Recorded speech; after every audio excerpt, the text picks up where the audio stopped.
everybody, and welcome to Hero Club Live and another session of PairOfSocks Lost.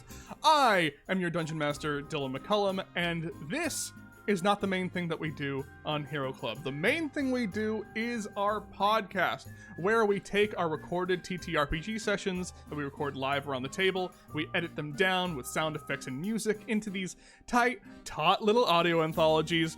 You can start wherever you want. They're short seasons, and we have tons of different genres. We can list them off now. We have space, we have Western, we have multiple Christmases, we have werewolves, we have, why am I blanking? Tarantino send-ups, we have slasher 80s flicks. slasher. Yeah, thank you, Marty. We have slasher flicks, we have stoner flicks. Honestly, we have so many. Well, also classic adventure. I don't think I've ever said that in my thing, and that's one of my favorites. High adventure, yeah, that's important. High adventure. I think a lot of people might picture different stuff when you say classic adventure. Indiana Jones yeah, is what I you're mean. talking Yes. Indiana Jones I mean style. Indiana Jones, Yes. gang. Treasure hunters. Yeah. Also, pirates. Different flavors. So please, go ahead, hang out over on our website, or wherever you listen to podcasts, and give us a listen. I think you'll enjoy it. But here, on Hero Club Live, we just sit around and play some Dungeons & Dragons. I'll tell you more about what this campaign is and what's been going on in a moment, but let's meet our players. We are missing Hannah for tonight, which is totally fine. We all know that Marabella likes to pass out every so often, so that's just gonna happen. I didn't realize. Yes. I didn't realize that it would just be the same template, and her screen is dark, which feels really ominous. I mean, we've done this before. I was actually excited to go back to the 5-person layout. I forgot with our lovely George is gone as well, because his story is pretty much wrapped up with you all. Let's start, though, with Marty. Marty, tell us who you are, who you're playing, and anything else you want to say on this cozy Tuesday evening. Hi, my name is Marty Abbey Schneider. I work on the podcast Hero Club, and I am playing Golzog Intestine-Scarf. He's an orc who is figuring out his place in the world and how much should he punch. And I just got back from... I flew back from a wedding on the East Coast, and PSA, guys, say thank you to flight attendants. The amount of just accepting of snacks and drinks I heard with, like, no thank you or no please when they, or like not even a full sentence when they ordered was crazy. Guys, flight attendants are incredible. Sky waiters who, like, really go above and beyond, literally. Sky waiter! Sky waiter. So... fucking be nice to flight attendants. Throw them a thank you. It's the least you could do. All right, that's my thing. Also, hi chat. Welcome on in, everyone. It's nice to have you here. Right. So I honestly kind of wish that they would rebrand to Sky Waiters, just because it sounds dope as hell. I think it would honestly sell them short, though, because they also are kind of in charge of saving you, but also It's true. Yeah. But that I feel like flight attendant doesn't also put that across either. No. Like, Sky Waiter at least sounds like, oh shit, Sky Waiter. Holy shit. Let's go over to John. John, tell us who you are, who you're playing, and anything else that you want to say. Hello, my name is John Madison. I play Tone Azuru, arcane chef, aspiring Sky Waiter, who has lost his sense of taste, and over the weekend, I had horrible food poisoning. Awful. And we're all so sorry. And we're all so sorry about that. Just if you go into a restaurant and you eat pork, just ask them if it's been reheated. Ask them if it's poison. Ask them if they're about ask them if it's poison. Also, I don't know if you knew this, on Yelp, you can see if a restaurant has had food violations, and this restaurant had 2. So, wait, can you say which ones? Yep, the first violation was standard not met, chemicals, toxic chemicals in properly identified, stored, and used. And the other one was standard not met, food in good condition, safe, and unadulterated. Oh, great. So you had some adulterated food. I absolutely had some unadulterated Does food. that mean You had untouched? What does that mean? Food that had been It means interfered unadulterated. with. It means it was adulterated. It was adulterated. That was adulterated pork. Look, we have time to fill because Hannah doesn't have a fun fact. I will say it's that in regards to sky waiters and food poisoning, I once had food poisoning that lasted the entirety of a 6-hour flight. It started when we took off and ended when we landed, and that was a fun Where nightmare. were you sitting? In the bathroom. Dylan, I had this too. Remember that time Becca and I got robbed? That's after a flight where I had food poisoning the whole time. It sucked.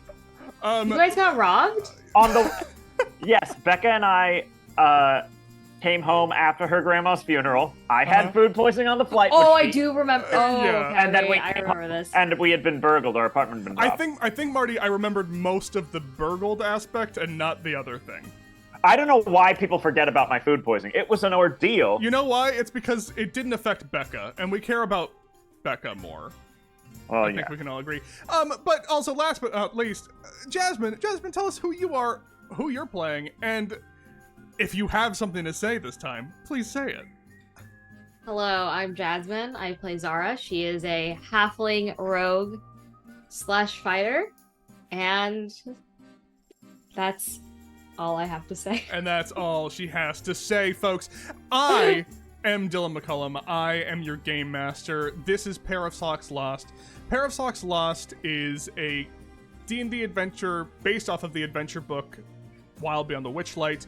It's all about the Feywild and fairies and fun stories, and I have taken it and ripped it to shreds, reformed it around my own headcanons with all of the books that you know and love. We have The Wizard of Oz, we have Phantom Tollbooth, we have some Narnia, we have Peter Pan, we have Alice in Wonderland, who also, if you didn't know, and I think John and I think we're talking about this the other day too, like, if you really go deep beyond, like, the movies into, like, the, Neverland lore and Oz lore, that shit's crazy. It's not anywhere crazier than the things I've been doing, which means that this is canon. This is fully canon, and it happened, and it fully happened, all right?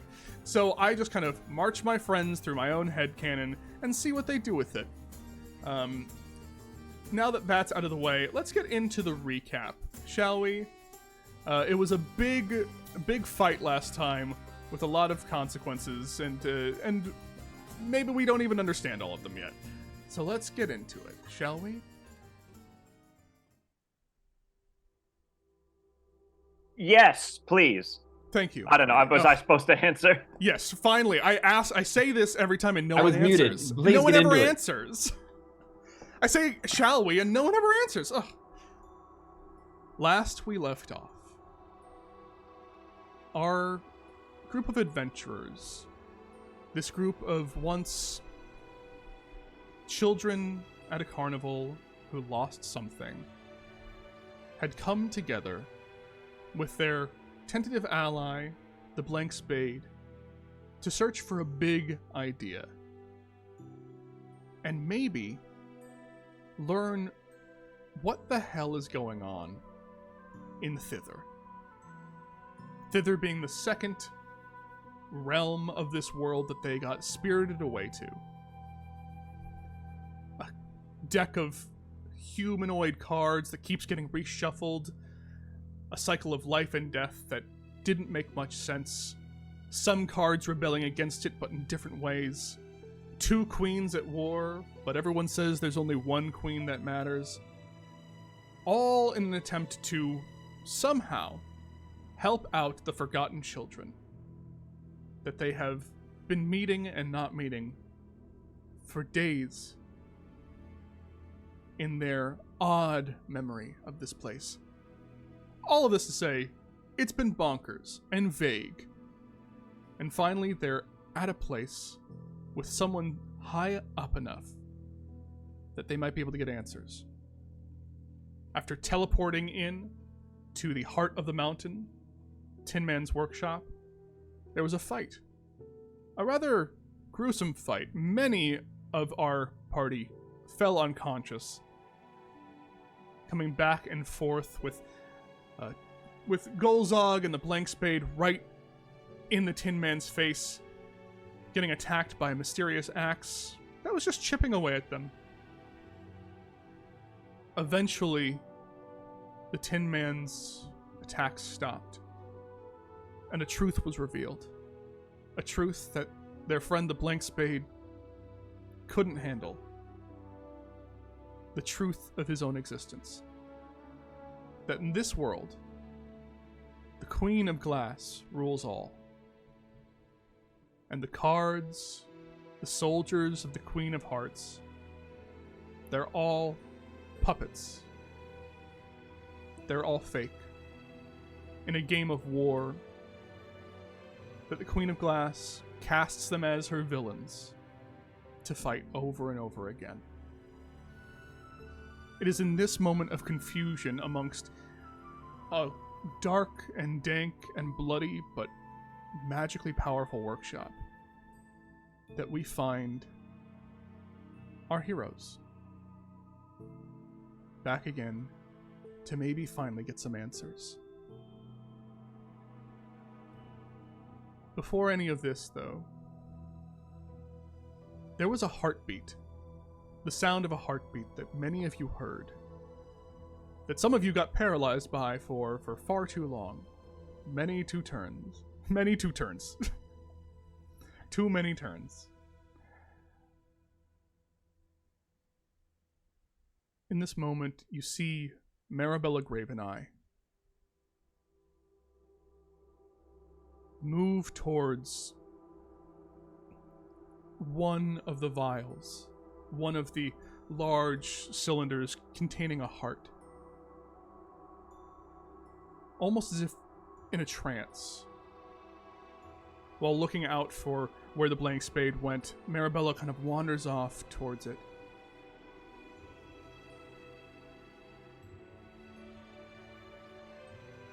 And says one word before falling unconscious. Mom. It is here, in the aftermath of Marabella once again touching something and falling unconscious, that we pick up with you three. So, what would you all like to do?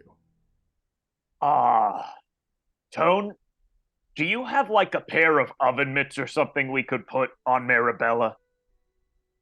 Like gloves? Yeah, so that she doesn't touch things and then fall unconscious. She'd have to be fit for the gloves, so they would match her hands. We could maybe get talk to a Did she say mom? tailor or something like that. What was that? Did she say mom before passing out? I heard mum or mum, and mum is a flower where I'm from. So maybe she could be saying mum like a flower. Okay. Above the table, have we seen her picture? Like, do we know that like the picture of the mom is what's missing or whatever? I believe that she did talk about losing her wallet and what was inside of it. But I think so. It's in my notes for sure, but like I forget. I'm pretty sure she mentioned it, but it's never really come up too much.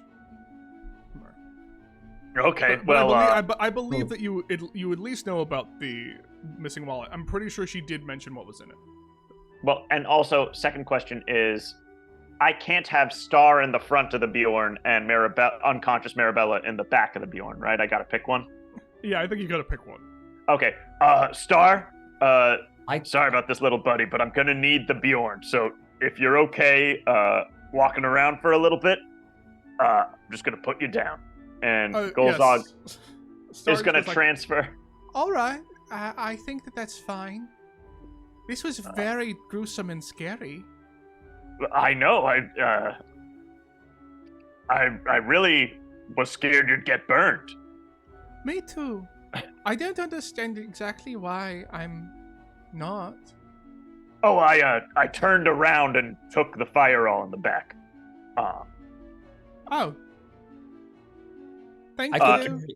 Golzog turns Sorry. around to go pick up Mirabella, and his back is like kind of still smoking cartoon style. Mhm. But he hasn't noticed. And then Mirabella is going to be in my back part of the Bjorn, like just a little dwarven backpack, Mhm. but limp. Yeah, so you just see Marabella get, like, lifted into the back of Bjorn, arms slack, but actually not slack, because you see that Marabella is kind of still holding on to this cylinder, this like tube, this test tube of a heart, and you can't get her hands off of it. You're trying as hard as you might, but her hands just kind of seem stuck to it. Like, she is completely limp, but every time you move her, she's just attached to this. Do you guys think you could get this vial out of her hand? Could I try to? I don't have dispel magic or anything. Is there anything I could do? Let me see. Mm-hmm. Could I try to roll an Arcana check to see if I could understand why it's attached? Sure, go ahead. Roll an Arcana check. Okay. Here we go. Boom. A very solid 11. Oh, okay. Thank you for letting me know it's a solid 11. Yeah. With an 11, you get the sense, with how things have gone with Marabella, you have no idea what this magic is, but you get the sense that something reached out to her and is communicating with her.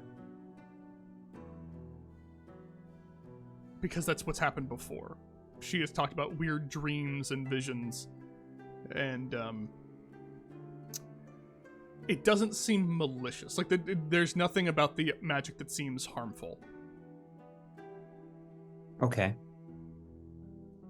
It seems like she's safe somehow.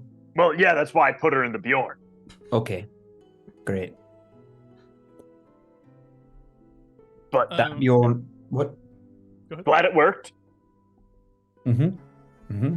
Or do you mean like wherever she went? I think she's not being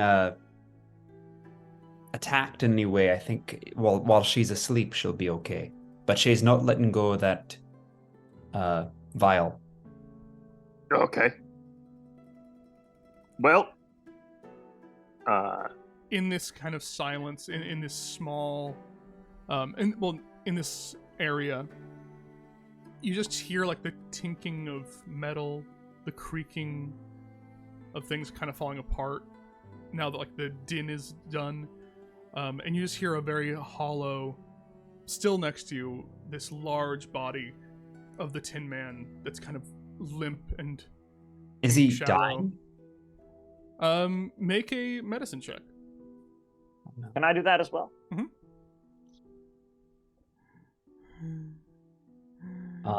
15. 7. Yeah. It seems like the Tin Man, it's hard for you to tell what even is the Tin Man.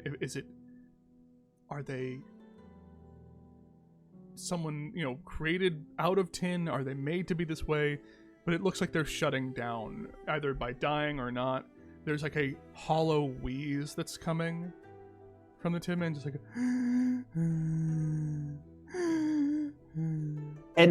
Tin Man. Please. Tin Man, are you there? Oh, yes. I'm here Right. still. Ah! This is very important. Did you make those suits for the cards?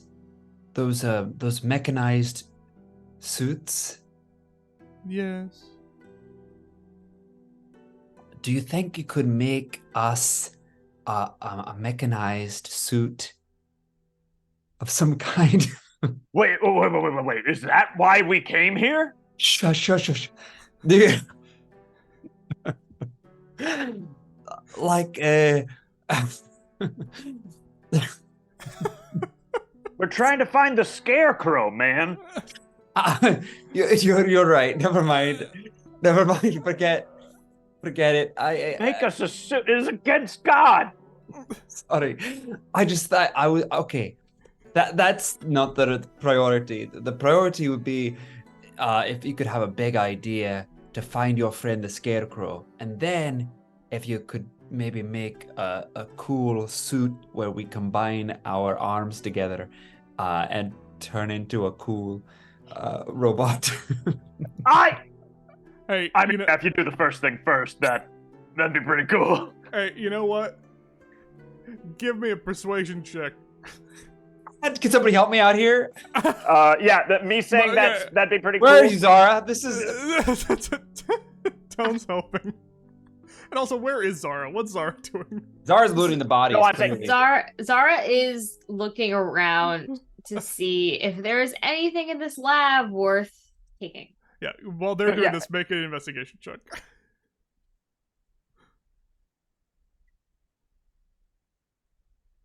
What'd you get, John? That's a bad 7. It didn't work. 1 second. Oh, no, that's not at all. There we go. 18. Oh, at 18. 18. I don't have any bonuses. The Tin Man kind of slowly creaks their head.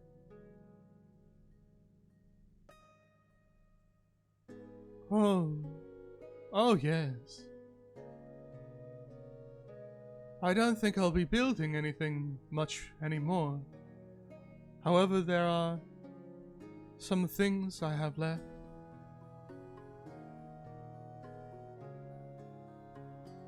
If you want them, they're yours. If you want them, they're yours. You mentioned the Scarecrow again. Have you seen him? We've seen his brains that he sent after some friends of ours, and we want them to stop because he's in the search. We've learned that he's in search for a big idea. Oh. Yeah, we keep having dreams where he goes, if I only had a brain. And the brains he sent had like... Oh, Marty froze. And I finished it, so I cut him off. Had like arms and feet, and because I'm really excited about it. And they had and they would try to attack us, especially some friends of ours. Legs. They were bigger and they had legs. Yeah. Like you said, bigger. Why this? Yeah. I mean, I heard. Yeah. Oh God. So fucking funny. There's just this moment where you just feel like,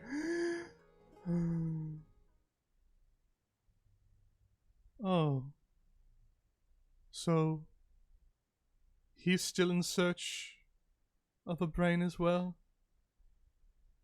That silly old thing. I guess we both never found what we were looking for. If you see him, tell him I miss the days where we just had adventures.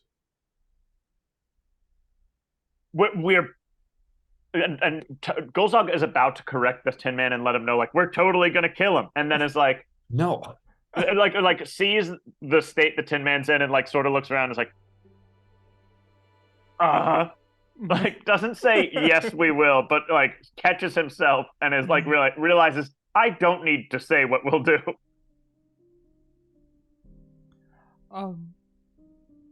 And if you're looking for a big idea,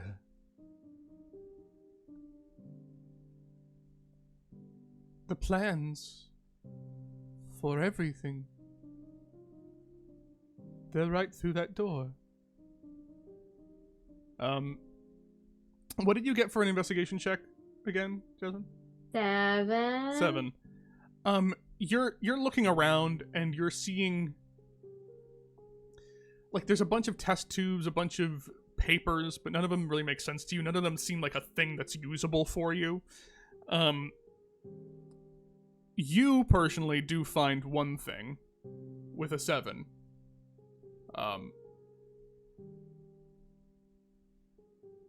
With a 7, you're able to just find, at the very least, this kind of... this armor that's kind of... it's light. It feels very light. It's kind of like... it seems like a little vest. With these, like, arcane glyphs on it. Almost like, for us, almost like an ammo vest. Or no, more like a safety vest. But it just has these arcane glyphs surrounding it. That just seems kind of like flimsy, almost like there's not much to it. You're able to find that with a 7. Cool. Can I do a check on the glyphs? Mm-hmm. Make an Arcana check. Oh, Can I also make an investigation check after? Mm-hmm. That's a 16. 16. You don't know exactly the spell because you're not really a spellcaster, but you do at least know the symbols and the glyphs for, like, explode, fire. So you know that there's something to do with fire and explosions. Sick. I think John rolled really well because he did a dance, but I might be wrong. Okay, cool. I did roll really well, but I also thought it was very cool. The best sounded cool. That's all. What'd you That's roll, all buddy? I got a 24. 24. Okay. The first thing that you are noticing is that after the Tin Man kind of says, "It's right through that door," you see a door almost as if it was never there, in this weird magical world, just kind of illuminate in the corner, and over the door in, like, Willy Wonka-esque, like, lights and letters, it just says "Big Ideas." Oh. Oh! Oh, the big ideas door. How did we not see that before? Well, we were dropped in and we saw your awesome head and we were just distracted, so. The Tin Man kind of goes, "Oh, no. It's fine. The rules of this place never made sense to me either." Oh, that's exactly how I feel. All the time. It's very frustrating. And then Golzog looks at the Big Ideas door and then sort of around the room and then back at the Tin Man and goes, I mean, we did best him in combat, so the rules would be... And I'm going to roll a look for stuff check. Yeah, Like, okay, roll same way an Jasmine investigation check. Oh, are you fucking kidding me? Botch. Goes like, you look around and you can't get over the sight of, like, the clear blood that's everywhere and just weird little, like, the weird fluids moving. It is frightening. Like, everything about the door that you just saw, kind of, like, wacky and funny in the way that this world kind of is. And then as you look around for things, you just get a big murder vibe for this whole area. And you're not... Oh. Yeah. Man. How does Margith do it? The Tin Man looks at you and says, "I thought we were having fun. Did you have a fun time?" At what point did you think we were having fun? Well, the Queen of Glass said that this would be fun. and that I could find a heart. Did you have fun? Golzok sort of looks back at Tone and Zara like, Can I do an insight check? yeah. Yeah.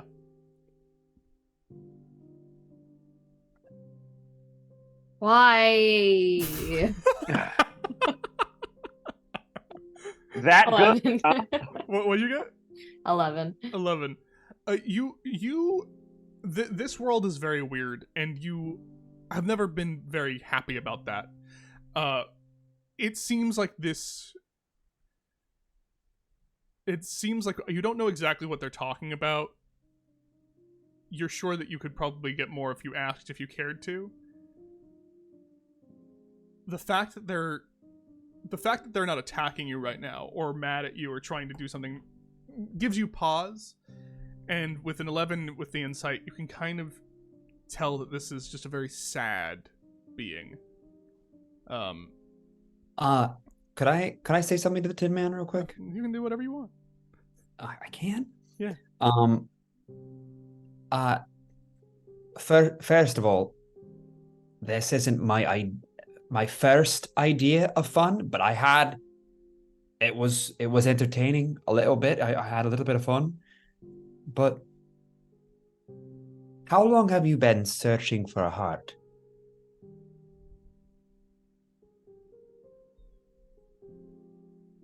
Long time. How many years?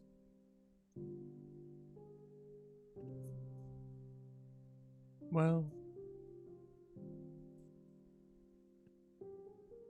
hundreds, I think.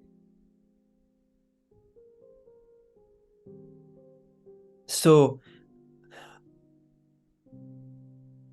I mean, I'm not sure what you mean by having a heart, whether it's a biological heart, but isn't this 100-year search for a heart show an effort of passion and longing that itself are qualities that having a heart would mean? Tone, save it for the big ideas, bro. No, Golzok tears up. Make a persuasion check. Can I give him advantage by tearing up? Does that help? Sure. All right. It's beautiful. Let's see how it goes.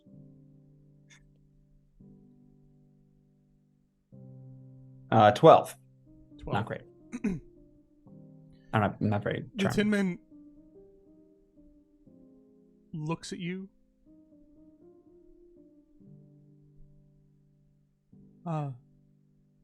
Yes, I once was told that I always had a heart, given a symbol of it.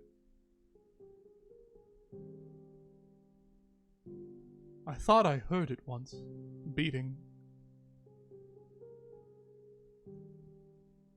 I thought I felt it because it was breaking once. But I think at the end of the day, all of that was a lie from a charlatan.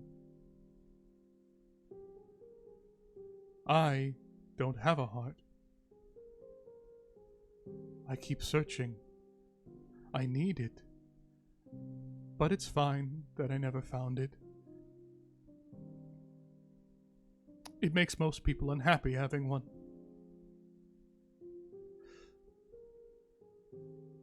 Your words mean a lot.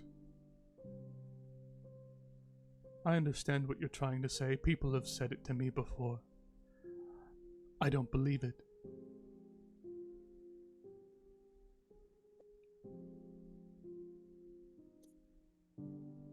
I would also like to say that when I was growing up in Waterdeep, I was friends with an associate chef who started going to therapy, and was saying a lot of phrases similar to what you're saying now, and he understood a little bit more about what those feelings were, and how to navigate those feelings. So have you tried therapy? I'm not saying everyone needs it or benefits from it, but I mean, if you're going to try everything. Oh, where is therapy? And So how do I get there? I'm really glad you asked, Golzor, because I've I been would meaning to talk love to you about to it for a go while. to therapy. It's great. All you do is you talk to someone for a while about how you're feeling and what you're feeling. And this is a professional who's helps you. We could talk about that later. Yes. Yeah, but Where is it? We're a little bit on Where a is time limit. therapy? It's not a physical place. I shouldn't have said go to. It is an activity that is led by a therapist. So someone who is kind of a warrior for the mind and heart. So, but again, I think we're on a time limit here. So why don't we table our discussion of therapy for later tonight or tomorrow? I'm going to want to hear more about therapy. It doesn't sound like a warrior at all, based on all the warriors that I know. But I would like to learn more about this. Okay. On place. Mm-hmm. While they're discussing therapy, can I make a perception check on the lab to see like what part of the lab maybe like did what thing? Yeah. Yeah, you're kind of walking around. John, I haven't forgotten the 24 investigation that will come up, but that's okay. While they're discussing therapy, can I figure out how this lab works before it breaks? 19. 19. So you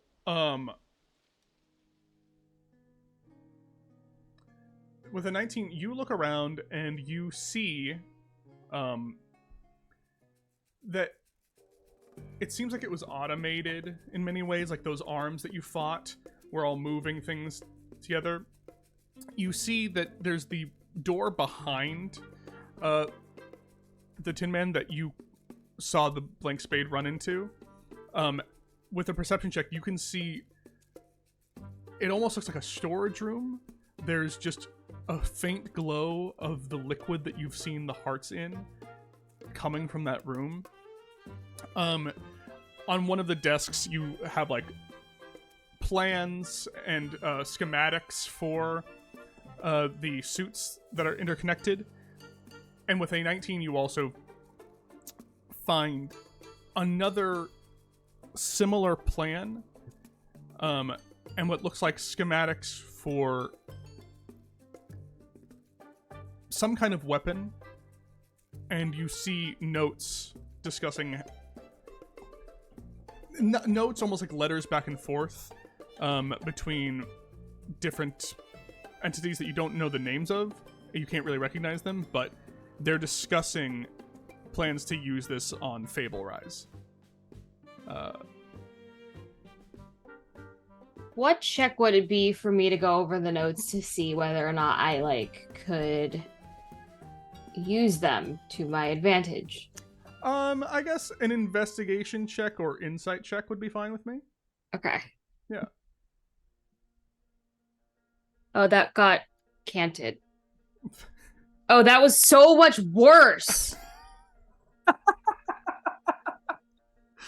It was either a 10 or a 13, and I was like, it's canted. I'm not going to try to whatever. And then I rolled a 3. Okay? A 3. So that's a 9.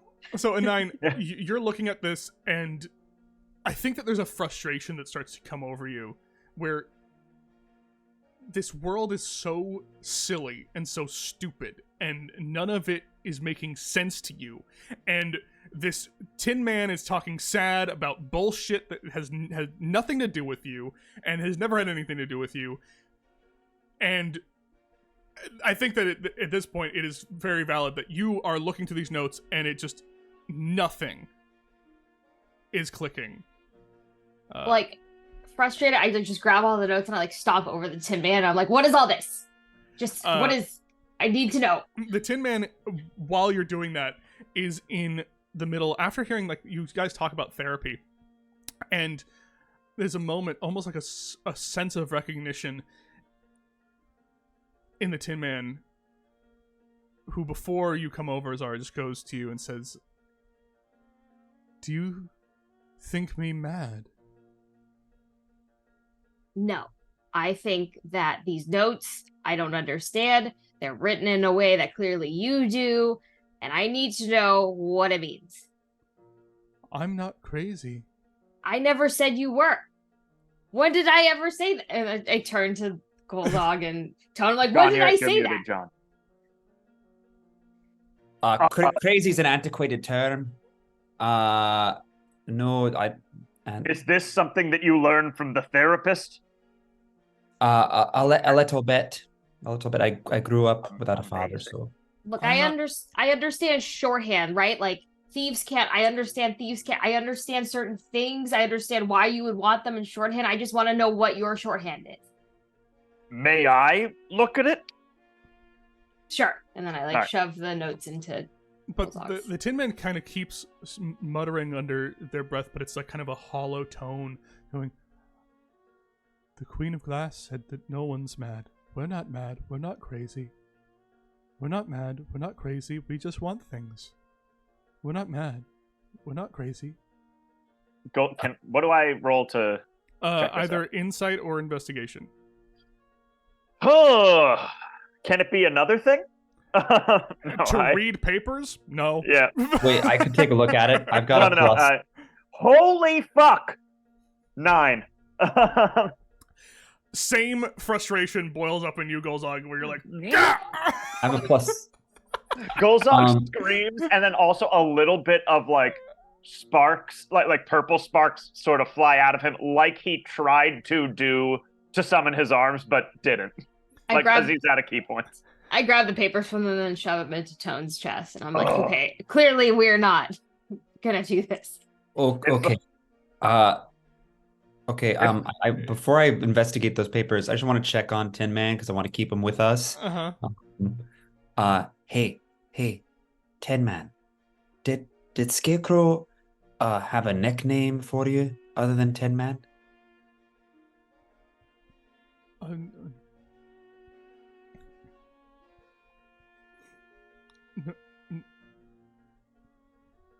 No. No. Can I call you Tinny? Sure. Okay, Tinny. I need you to stay with us, okay? Now, I know you're going through a lot, but in this search for a heart, did you document everything you learned?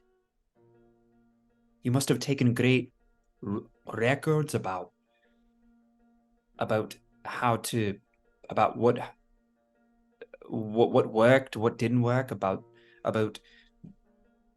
what having a heart means. I wanted one that fit me, and none of them seemed to fit me. Tried to find one that would fit me. They weren't big enough, or? They weren't mine. Yeah. Oh God. Oh. And then I do and then as he's talking to me, I'm looking over the papers, and I got a 17 on investigation. Yeah, and I'm gonna say that I'm gonna also roll over like the 24 to this because we haven't mentioned it yet.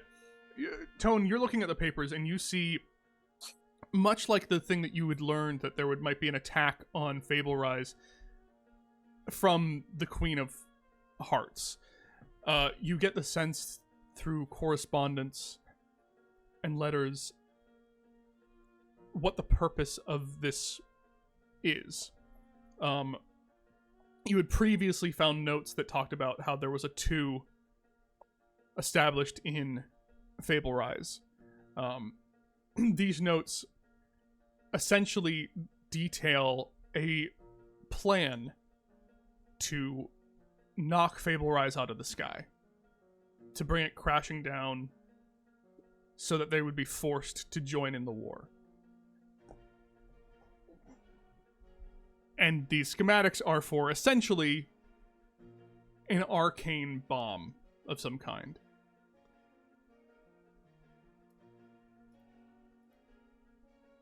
Okay, have these I tell Zara and Golzog all of this, and then have these plans already been sent to the Queen of Glass?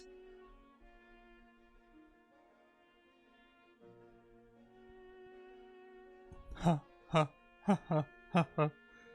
She's the one who made the plan.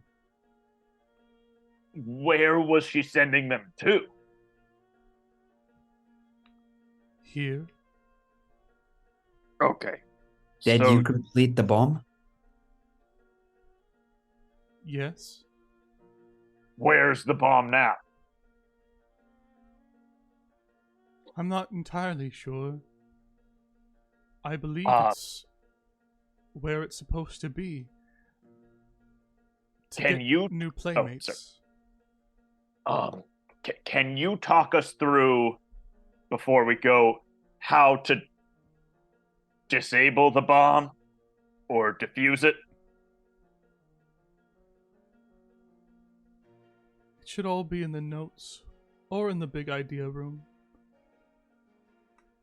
Okay. Golzog's gonna look at the notes one more time to see if there's a way to defuse the bomb clearly written. I'm going to say you've already looked at the notes and you didn't Yeah, okay, understand them. Fair enough. Ah! Well, we don't even have the bomb with us right now. Yeah. No, I know, but we're gonna want to know how to. Wouldn't it be great if in the action movie the hero had a set of instructions rather than had to get talked through? I'm going to say, Tone, you can kind of see that there are instructions, but it's not something that you can understand even with a high roll in like a few seconds. This is like Sure. something you need to sit with for a second. Study up on. Cool. Yeah. Yeah. Okay.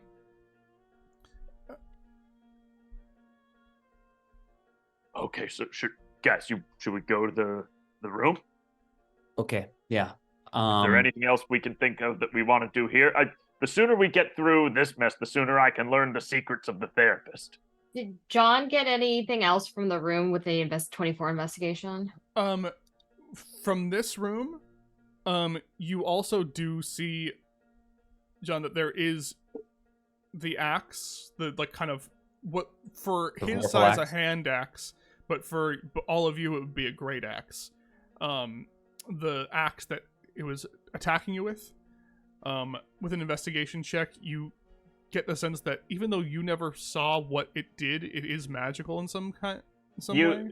You told us I told last you- week what it did. Oh, but we know, not the characters. Yeah, not Got the it. characters. Cool. Yeah. Because it never happened. Okay. Sure. I don't even think I said it on stream. I might have. What does it look like? It looks like a wood chopper's axe, like literally like Like a a wood- hatchet, but like a hand hatchet, almost like just for like cutting small logs, like not even like a big one to chop a tree, just like a small hatchet. But in their hand, because they're so large, it is just a great axe's size. It's like almost like resized. Like this. Yeah. It's Oh my it's God. like it's like that, but like even bigger. Like it could be wielded with one hand, but for him, it was wielded with one Yeah. hand. He's huge. Mhm. Okay. I found this huge axe. Should we hold on to it for now? Does anyone know how to wield one of these? Zara? An axe? You know what? Okay, I'll just hold on to it for now. You know, I grew Let's up check out the big ideas room. I grew up watching a lot of guys and gals use an axe. So I have attempted it before, but I'm kind of all thumbs. I when it mean, I think we should take it. Like, We it might be definitely worth take it. something. Oh. Like, we shouldn't just leave it Sure. here. No, that's good. I'll hold, good point.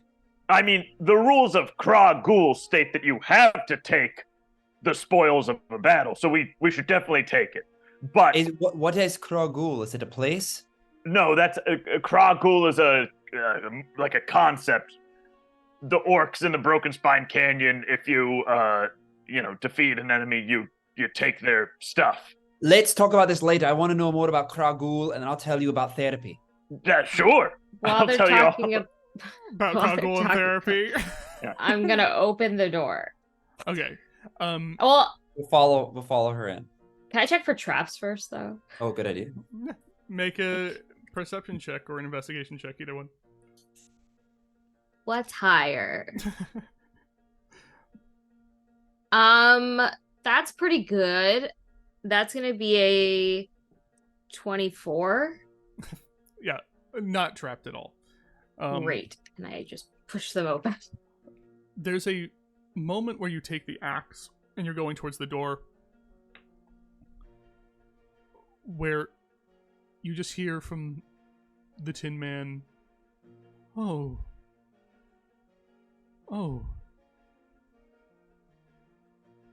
I'm so sorry. I'm so sorry. What I want is not my own, and I can't explain it, my mind being so twisted. But I'm sure you'll find it in the room. What happened? I'm sorry.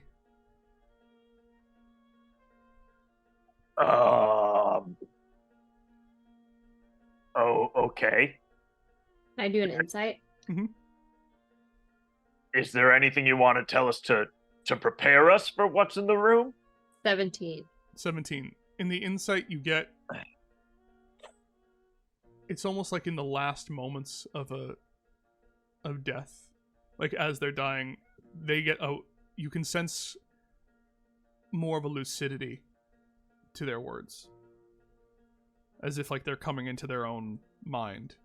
Can I cast Detect Magic? I mean, not Detect Thoughts. Detect thoughts? Sure. Detect Thoughts. Surface level. You just hear, I'm sorry. I'm sorry. And as you try to delve deeper, there's no resistance. And you feel the thought of,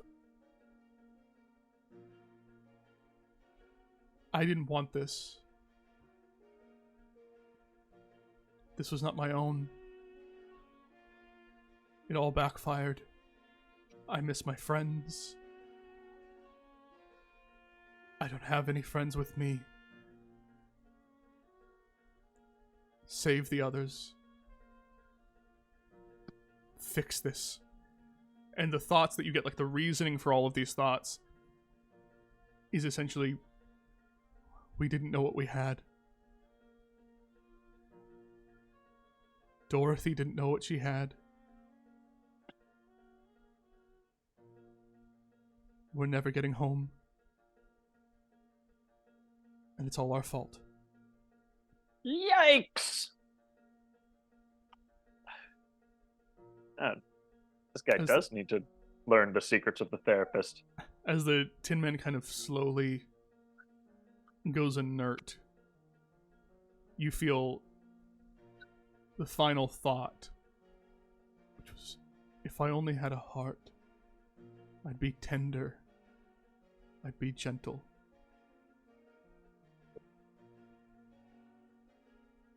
As they kind of slip away. Jesus Christ. Does he have eyes? Yeah. Can I close his giant eyelids? Yeah, you take So, does he have eyelids? You take both Eyelid. hands and feel like Big the sockets hinge and just, things? Yeah. Yeah, just hinge it closed. Come on. As you make your way into the big idea room, instantly with that 24, before you even see anything, you do see that they're just kind of you pretty much get everything. You see, just when it comes to items, like loot, I'll just kind of go loot. You see, sitting on a table, first of all, when you walk into the big idea room, it is a lot more zany, almost like this dour, dark area. You walk into it and all of the machines that were very industrial and very grim now kind of seem like very happy and almost don't make sense. And like there's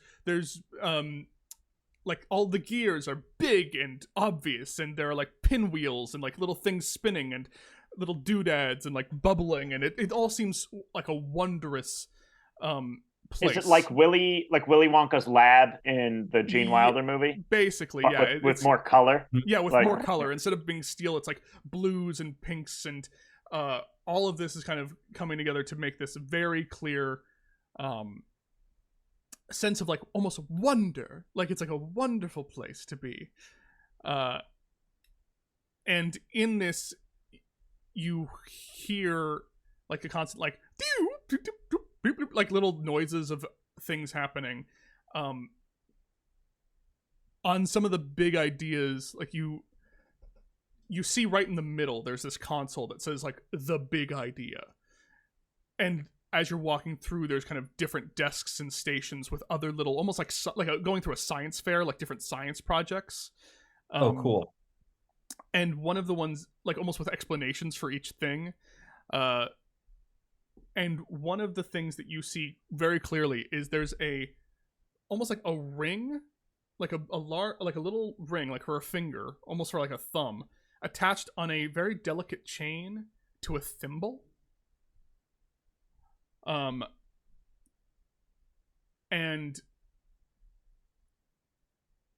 there is like a marker that just says finger guns. Oh. Ring on a chain with so yeah, it's like a thumb, so it's like this like little silver thumb ring that is attached to a chain that is a thimble, cool. and you kind of see it on a like depiction of a hand going like this, like on the thumb, and then you kind of put the thimble on top of the finger like that. I'm picturing it exactly. Is it one ring or two? No, it's one ring. It's just one, and you put it on the thumb. Let me get some kind of music going. Quick above the table question: does Yu Yu Hakusho exist in this universe? Sure. Or no. All right. What is Yu Yu Hakusho? It's an anime or an anime maker? Okay, cool. It's an anime. It doesn't matter. I know it was something in that realm. I will pick it up for distribution. Yeah. Yeah. Oh, also, actually, as Tone picks it up, by the way, can I just sort of do a timid but loud hello? Like. Oh, good call. Yeah, you do a hello, and you don't. Make a perception check. Ooh. Everyone? Jesus fucking. Yeah, hang on. Everyone. I'm getting physical dice. Everyone can make a. God, I need to update my music. There are certain moments that just I don't have. 14. I don't have the vibe for. 13, 14. Okay. 7. 7. 14. And anyone above a 10, you hear a faint, like deep in the back of this like long hallway, almost past like the center console that says the big idea. You see a hello. But I do not hear that, right? Goes like, I think you're in the middle of saying hello that you don't hear it over the sound of your own shouting. Can I stealth over to the source of the noise? Make a stealth check for me. This isn't a Why? 13. Can I help by yelling? Yeah, can you blah, blah, blah, blah. distraction and then I get another roll? You can get another roll. Oh, I tripped! Dirty 20. If you tripped, my get up! knee. What are you talking about? You tripped. I tripped. Oh, I'm Dirty okay. 20. You walk towards the source of the noise, and in a Futurama tube, there is the head of a very uptight-looking woman. Oh, fuck. Sorry. Oh, a head in a tube instead of on a spike. That's interesting. Oh my god, she can talk. I don't think you're there yet, Barry. Okay, cool. Can I do a like survival check to see what the deal is? Yeah, of course you can. 14? 14. You look at this head and you go, Usually, they're supposed to be attached to a body. You know that for sure with your survival check. And you're looking at this and you're like, okay, so clearly this is keeping this head alive. Whatever this tube is. And is it, when you say Futurama style head and tube, is it like base, jar over the top, and you can carry it places. Okay, Exactly cool. It's that. not like big tube, floor to ceiling, immovable. No. It's exactly the Futurama domed Gotcha. base. Yeah. I guess in Futurama they're technically open top, but this is domed. This is domed. Great, cool. It's domed like the flower in Beauty and the Beast. It's like, yeah. Yeah. And you just Cool, but a hear, hair. is anyone there? Oh, I know you tripped, but that doesn't mean that you don't. If you're saying something, come talk to me. is this the Queen of Hearts? Do you say that out loud? No, this is. Okay. Oh, this is you asking? This is me asking, does Tone recognize... Well, I wouldn't recognize the voice, but I'll walk towards the voice to see if I recognize the head or the face.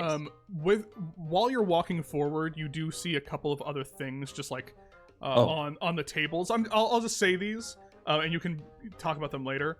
You see like these gauntlets with mirrors in them, and it just says bracers of reflection. No, actually, bracers of self-reflection is what it says. Amazing.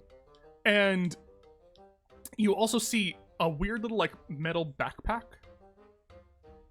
that just is called Skitter Legs. Oh, I know what those are gonna be. I think. It's called Skitter Legs, and you got a 24, right? Yes. Okay, yeah, that's it. Okay, cool. Are those Doc Ock legs? All right, I'll just... So we got braces of self-reflection, skitter legs, finger guns. Mm-hmm. And And also then there's that vest that you And the and vest. Jasmine's vest thing. yeah, whatever that is. That's around the campfire arcane rolls for I later. can't wait to do that. But, That's also called the safety vest, by the way. Yeah. oh, nice. Oh, cool. Okay, so I'm just like, hello, just looking and putting stuff in my pack. But then, and then I'll approach the voice. And then, do I see the head in question? Yeah, I you assume see. the head. I don't want to see. And if you're not stealthing, you see, and she goes, "Oh, what are you?" Oh, and do I recognize her as a position of? Do I recognize her from the detect thoughts that I will say this: when you get to the actual like thing, she is much like the rest of things. She is much like the rest of the items you found in here, a like science project thing, like with a whole What's symbol, like with a whole. What's her symbol. label? Yeah, her label. That's what I'm. Thank you, Marty. Yeah. And her label, the label is literally, Queen of Hearts. Oh, sick. Is the label, and like the note is forever in perpetuity. Long may she reign. Okay. Are you? I have seen tortoises like you before, and I don't quite like the look of them. What are you here for? In my kingdom, in my garden. I'll bow. I'll immediately start going deference. Okay. It's just like bowing as much as a turtle can bow. Mm-hmm. Just being like, Your Highness, I'm so sorry to have approached you like this. I'm here on a mission, and I was hoping to seek your help. But wait, my associate Golzog wants to say something. Yeah, could I talk to you and Zara over behind that big electrical coil? You know what, Your Highness? This is very rude. I forgot something that I'm gonna get and bring We're back. gonna go help him. Zara, I need you to come with me. Also, it's important that you are part of I'm this gonna conversation. go grab. It's plugged in, and if I don't unplug it, this whole place will burst into flames. I'll be back. Yeah. What he said. Okay, come on, guys. Did he just blow my cover? You So- you say the word Zara, and none of you know actually where she is. You're just like, Zara, can you do it? And Zara, you're like, still hidden, but you just hear the queen go, what? 1, 2, oh, I don't like the look of you at all. There's 3 of you? There's a third one back in the other room. Golzog There's a third one back in the other room, and we're gonna go say hello to them. Turns and around. We'll be back. Oh, look at that one passed out. Oh. Is she passed out? Oh, I didn't realize. And then goes over. I'm gonna stealth over so I can overhear, but not be a part of the just so I don't leave my hiding spot. Yeah, you just while this conversation's happening, you just hear occasionally like, "I don't like to be ignored."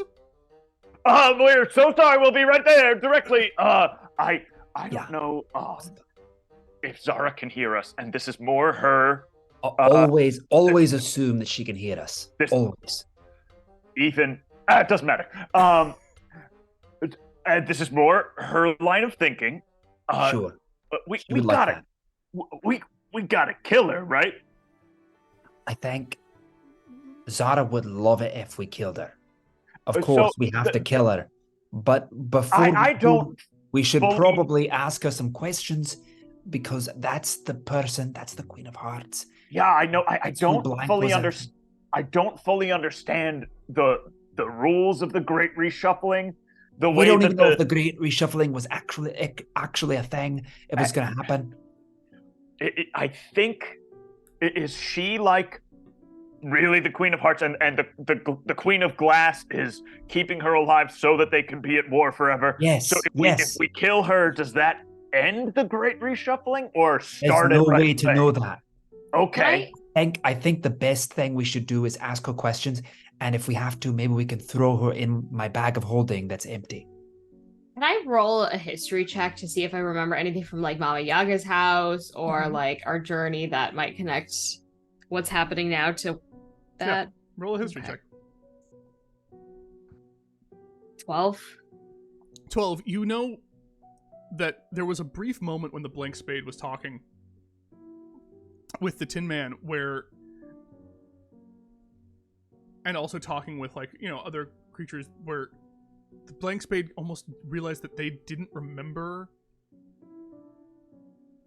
what the Queen looked like that they had never really met the Queen. And so with everything that you're learning, you're like, okay, so this Queen is just here, already beheaded, already defeated.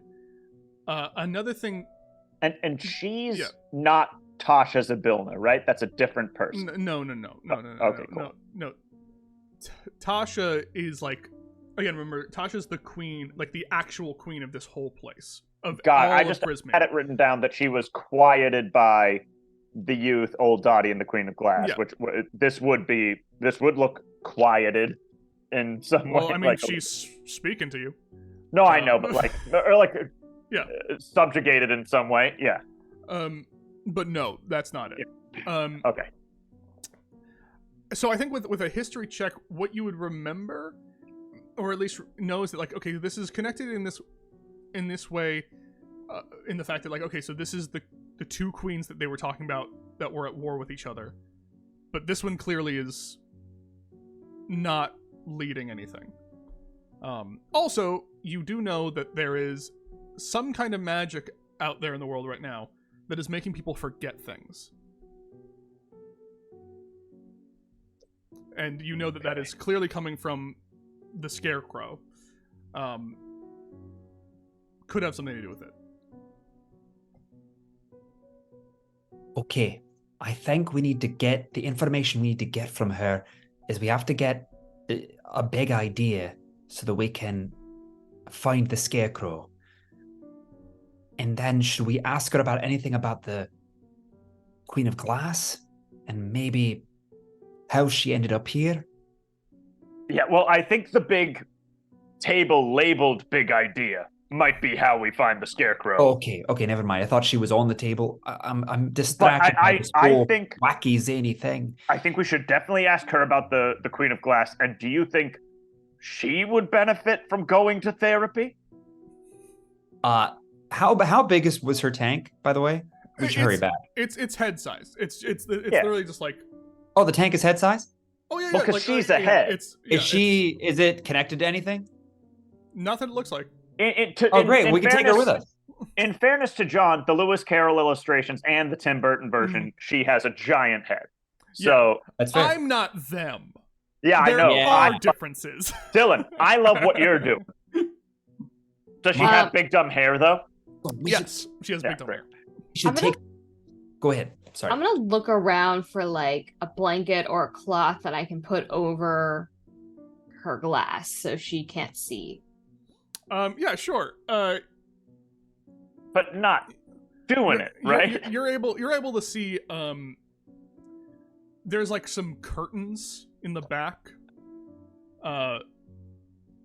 Like some like red velvet curtains that are just kind of like hanging. I'm gonna go sneak and grab those. Okay. You just go All right. grab the curtains Also, and yeah. Love You that have we're going to something. have some velvet on us. Pretty good. Hey. Okay, so let's go talk to her, I guess. Okay. Also, can we throw in as a question how she's alive? Yes. Or do you think she doesn't seem to know she's ahead. Well, should we be posing as other people other than ourselves? I have literally never done that before in my life, so I don't know. I'm not very charming. Let's scrap that altogether and just ask her questions as poor, pitiful, non-royal people. Okay. Yes. Can I like while they're like doing that sort of from behind the queen, Mhm. like point to the velvet, and then I'm gonna basically tell them I'm gonna do it unless someone says anything. Are you still in stealth? Yes. No, well, I mean, I think she's actually to you all. She's not. Okay. If she's actually trying to get your attention. I'm gonna like put a belay that order. Oh, Just like Well, I saw one of these and then one of these. I only saw this, and So you wait. just put the you just throw it over the head. yeah, I like cover the. Yeah. You just hear, oh, it's dark. It is so dark. It is dark and scary. Who did this? Who was it? Which one of you heathens did this to me? I can't see. The pretending thing. Follow my lead. We're coming, Majesty. here we come. Lead. Go ahead, take the lead. Yep. A terrible rapscallion has thrown is attempting to abscond with you. Take that. Hiya. Yeah, Anon. I'm just gonna start freely like walking around, like because I saw like Tone picking up stuff, and I was like, I want stuff too. I just like go around and just like start snooping. Okay. And after some pretending, Golzog is gonna take the cloth back off. I'm gonna say there. before you do any of that. Alright. I mean, but before you do that, but make a deception check. Oh, sure. I am not charming at all, so I would probably recommend you do it. And well- no, you don't gain any help from anyone. I don't deserve it. 8. 8. You go over and lift it, and you just see the queen just goes, ah! I don't like the look of you at all. Even if you are my savior, I hate you. I try to go back into stealth when he does that. I don't want her to know what I look you like. you already slunk away to like look for things. Make an investigation check, Zara, as you're just like slinking around. But the Queen of Hearts just looks at you both and just goes, "Oh, don't like the look of you. Don't like what just happened, and I think it's your fault. Me? Both of you." What'd you Your get, man- Jasmine? 19. 19. Okay, I got you. Go ahead. How long have you been in this room? Stares blankly ahead at you. Forgive him and forgive me, Your Highness, for our trespass.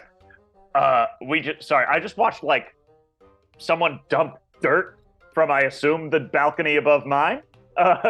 Just like a like go outside my window. Gonna have to on the break. I'm gonna have to look that up. But basically, forgive us both. It was our job to keep the curtains hung correctly, and they fell over you, and I feared that you would become angry, and I apologize, but I am taking responsibility now, and I'm sorry. Make a persuasion check. Okay. I don't know why I'm still doing it digitally. 7.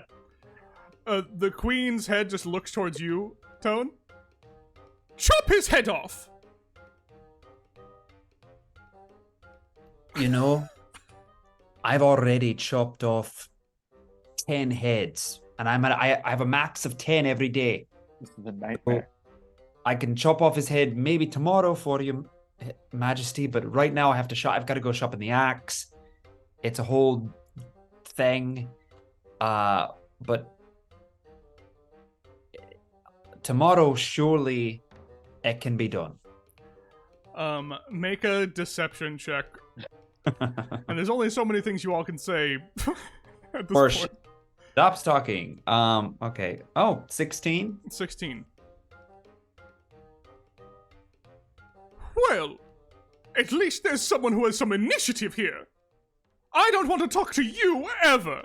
You, I will talk to. Yes, I will. Ah! Be gone! Be gone, you villain! I'm being gone! Golzog. Go to slap. I go to slap Golzog like oh, that. yay! Oh, I like that. I'd like to help Zara look around while he does this. Mm-hmm. You go over and you find Zara. Zara, with the 19, you're able to just kind of like, one, you see the big thing in the middle that says big idea, and there's like a little music box sitting on it, like right below it, and the science fair sign, it just says the war. I'm never pretending again. What's this? And you see that's just something that you did see on your 19. You also, are able to kind of read a little bit more about each of the things that Tone found and took and kind of put in the bag of holding. And also, is the war, is that a box, or is it like a diorama of a battle?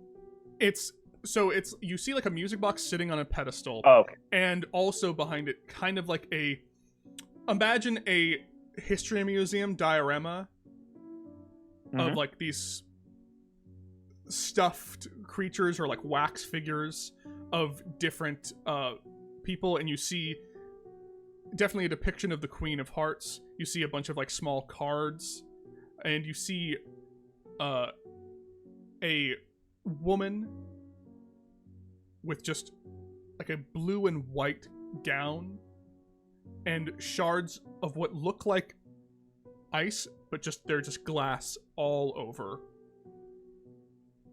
Almost as if someone had like broken a bunch of glass and just dumped it on this wax figure. It's just everywhere, sticking out from different angles. You also see like as though she were a queen of glass. Yeah, I mean it's easy to tell what this is. It's just I'm telling you what it visually looks like. Yeah. And you are though able to see and kind of read a little bit more about the different things that you have. Not fully understand each of them, but one thing that you definitely look at when you're looking at the note for the finger guns. Zara. Okay. Is it just says like attack freely to your heart's desire. But with a 19, I'll tell you essentially that this is one that I kind of have for you. It's a 1d4 ranged attack. It's just a 1d4, but you can decide whatever damage type you want it to be, which, reminder that when you do sneak attack, that becomes that damage as well. And also, you can use it as an offhand attack whenever you want. That's fucking so sick. And it literally is just like a thumb ring, a thimble, and you just do that with like a little dangling chain. And it's whatever damage type you want. Yeah, that's why it's a 1d4. It's just like a dagger, but it's whatever damage type you want. And again, when you do a sneak attack, you have to declare what it is before you. So it can do be the like attack. psychic damage. You could do psychic damage, yeah. Sweet. So fucking sick. Cool. You can do necrotic damage if yeah, something's down to the last thing or whatever. Oh, Jasmine, take it. Obviously. But yeah, so you see that diorama, and I'll say that standing in front of this diorama that says the big idea of the war, the music box, the Queen of Hearts shouting at at Tone, we'll go ahead and take our break because it's the perfect time to take a break. So go stretch your legs, get a snack, have some water. We'll be back in like 5 to 8 minutes, and we'll be back to learn whatever the hell else we need to learn here, which is probably an awful lot. See you in a little bit, gang, okay?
back, everybody.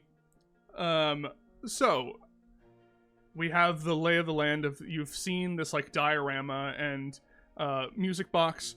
Tone, you're still with the Queen of Hearts. What are you all deciding to do at this moment? Golzog is just staying out of the way of the Queen of Hearts. Okay. And looking at stuff with Zara. Okay. I think I'm just gonna ask.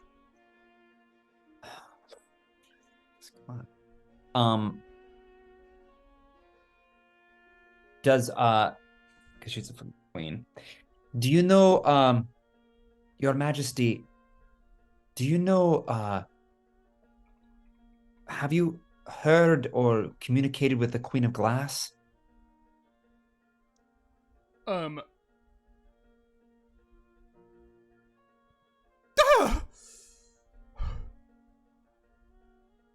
Of course I know. That insolent little brat is who I have fought against forever. Are you still fighting with her? Every day. My forces mount against her every day. Why do you... What was the start of this war? There's this brief moment of...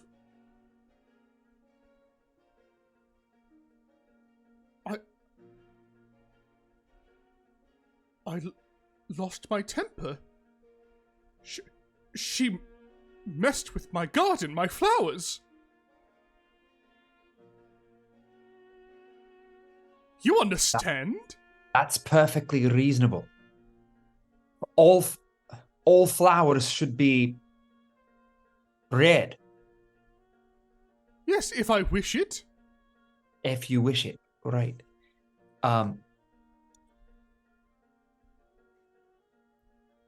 Do you know anything? I've heard stories, and I don't know if they're true, but is the Great Reshuffling real?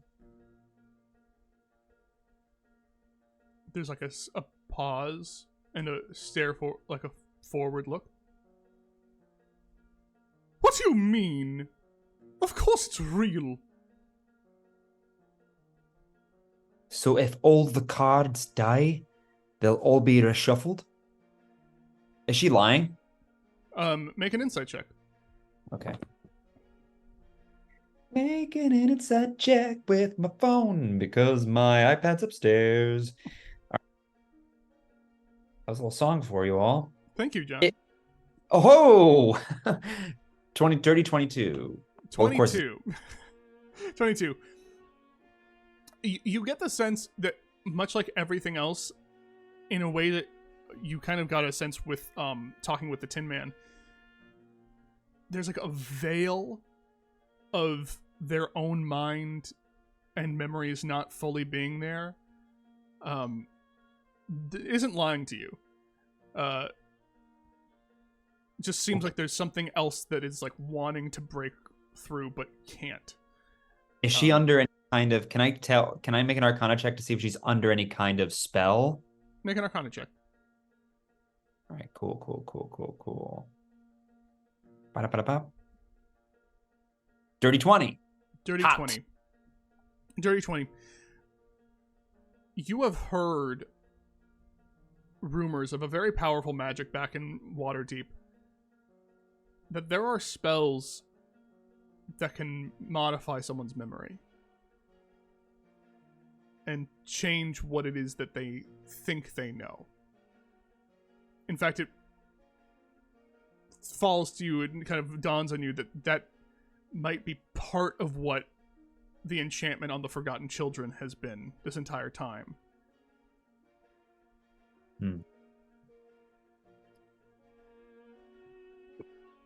So dispel magic probably wouldn't... It'd probably be too high level for that. Dispel magic could do it. It's just you may have to roll for it. Many spell slots of that level do I have left? All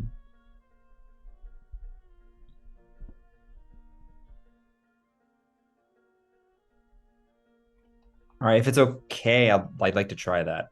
Okay, what level are you casting the spell magic at? I'm going to cast it at. I have one more third spell slot, so I'll do it third spell. Okay. Spell Roll me a. So your spellcasting ability. Intelligence? Yeah. Intelligence. Yeah. What is your bonus to intelligence?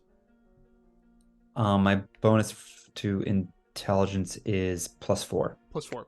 Okay. Can you roll? So for this, you have to roll I was just a. like this dude. Oh, I'm so sorry. it's okay. Randall Park. You can roll me a d20 and add 4. Okay. D20 +4? Mhm. 16. 16. What does it look like when you cast Dispel Magic? After I rolled the Arcana, or after I tried to determine what kind of if a spell was cast on her, if any kind of spell, I thought I saw some kind of lines around her floating head, like colored lines, and those lines were going around the outline of her head inside of it, like connecting together at a point. And I tried to imagine that point breaking and those fragments fraying back to the surface. And as you do so, your imagination being honed, it's real. Everything you just thought was real, and it snaps. And you just hear a loud cry of just, "Ah!" Oh. She's crazy. She's mad. She's put me to shame. How dare that insolent brat! Oh, she will get it. I will have her head. Do you hear me? I will have her head.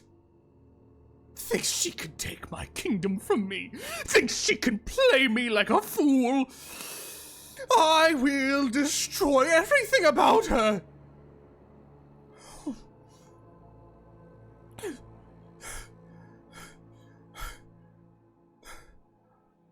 Look at me.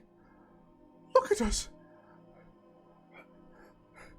Oh, she's funny. She's very funny. Did the cat have anything to do with this?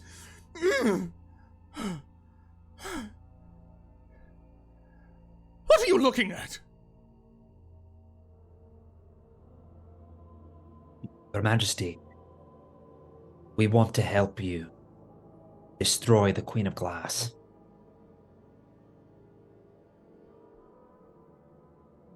Make a persuasion check, or deception, whichever one you want to use, with advantage. Okay.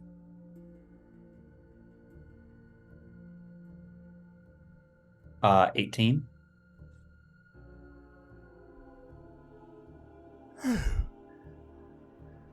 Then you understand what has happened? Your true followers. Wonderful. Oh, I haven't had such a clear mind in so long. I am upset. And she will rue the day that she sees me upset. I thought I treated my subjects wrongly.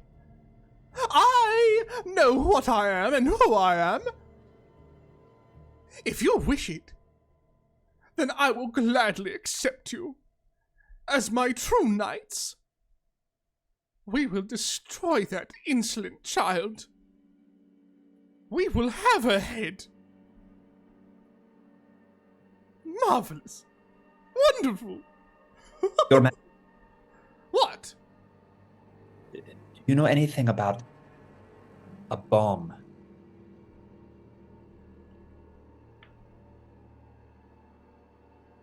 What are you talking about? We heard that Queen of Glass might have designed a bomb. Oh, yes. Yes. I remember. I see things. Memories from a me that wasn't me. Yes. It was going to be my plan. She made it that it was my plan. And I was going to be very excited, very happy that it happened. Those who got away from the war, those who left her magic, I was going to bring them rocketing back down to the world. Yes. It's a beautiful plan, but it's not mine. It's wonderful, the misery she would cause, but not mine to do. She doesn't like it when you don't play with her anymore. She likes playing a game. I like playing games too. Ugh, she makes me so... Oh. What else do you want to know? I look back at Zara and Golzog. Yeah, both of you, by the way, are absolutely hearing this. She is screaming at the top of her lungs, and you're muted. Golzog sort of mouths to Tone, still trying not to be seen by the queen. Where is the bomb? I think you could come over now. I think she may have forgot. I think you might be... Golzog timidly comes out. Where is the bomb? Ugh. Absolutely disgusting you are. Ah! And then Golzog goes behind a thing again. He may be disgusting. He is a true follower of you. Of the Red Queen. All right, here's the... I don't know exactly where it is, but it was en route. It would be placed somewhere within the city. Within Fablerise? Yes! How else would we bring it back down to the ground? If I know anything, it would be entrusted to the Twos. The Twos were my very favorite subjects. But they did nothing. They better not remember. They might remember. They are powerful.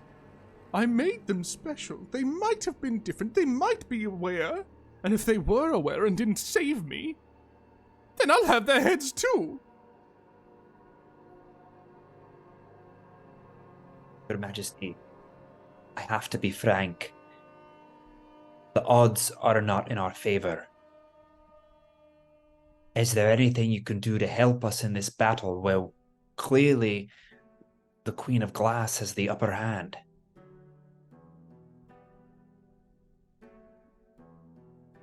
Well, she has stripped me of all powers.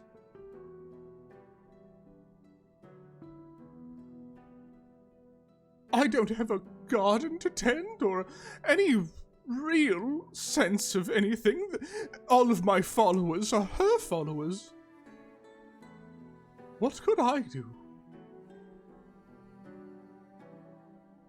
Oh. No, I hate that idea. It's disgusting, nasty. I could help tell the truth. Ugh. Absolutely abhorrent. Sometimes the truth cuts deep. Ooh. Yes.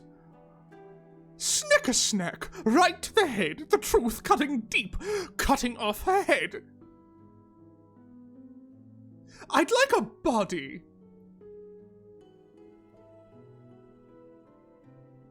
Okay. Okay. I think I could do wonderful things with a body. I could play and frolic and garden. I'm just looking over at Golzog and Zara, or just Golzog. Golzog looks at Zara like, Want to do that? what do we do here? I think we're getting close to. He's whispering this to Zara, like big idea territory. I don't know how much more we're gonna learn from this head. I think the big idea is in the music box or somewhere to do with the Yeah. box. That was on the big table, right? Like we just do. Is it not just a thing that we take though? I don't know. Can I investigate the music box? Yeah, as the queen is kind of freaking out, May I as well? sure, roll an investigation check. 22. Botch. Golzog, you're scared of the queen. You don't know what's happening here. You don't know, Sorry.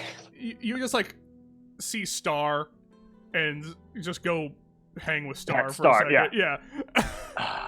And like resigned. You just like sit.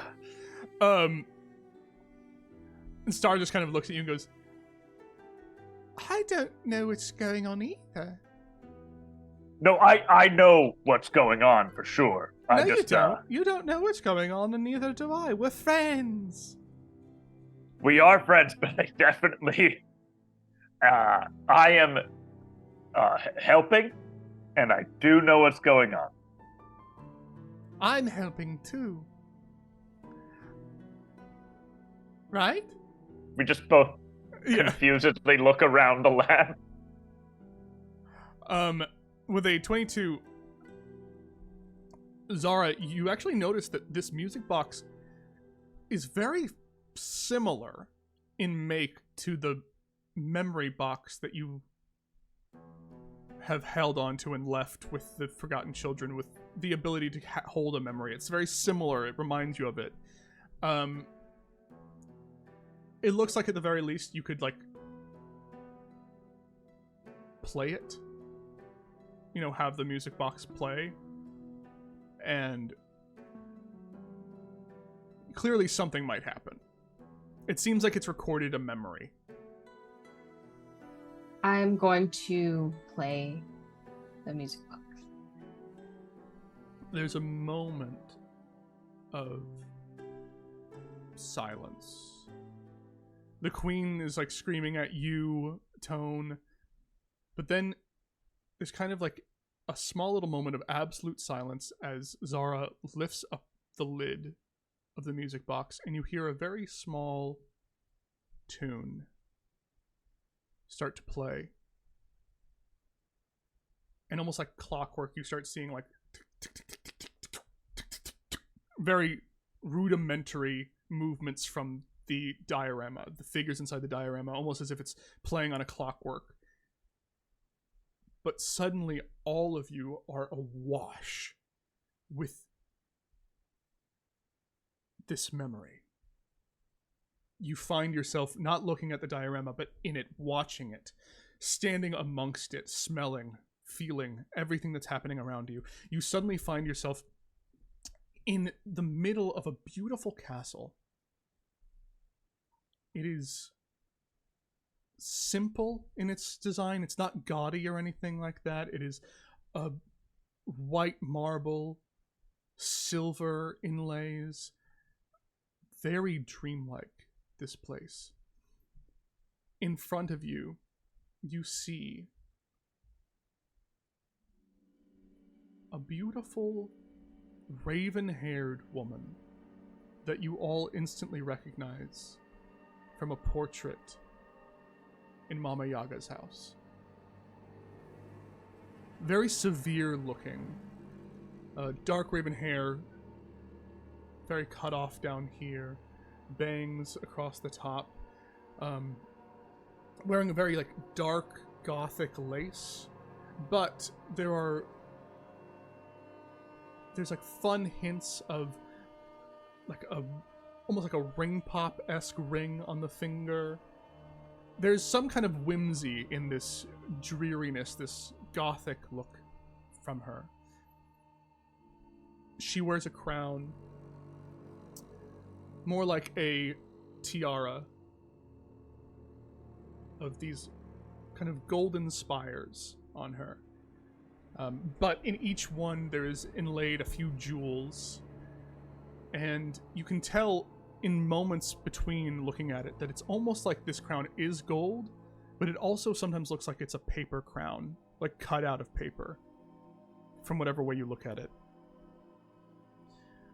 She is just walking amongst this courtyard, and you then see a younger girl, like a teenager, a human girl, in kind of a blue and white dress, bow tied up at the top.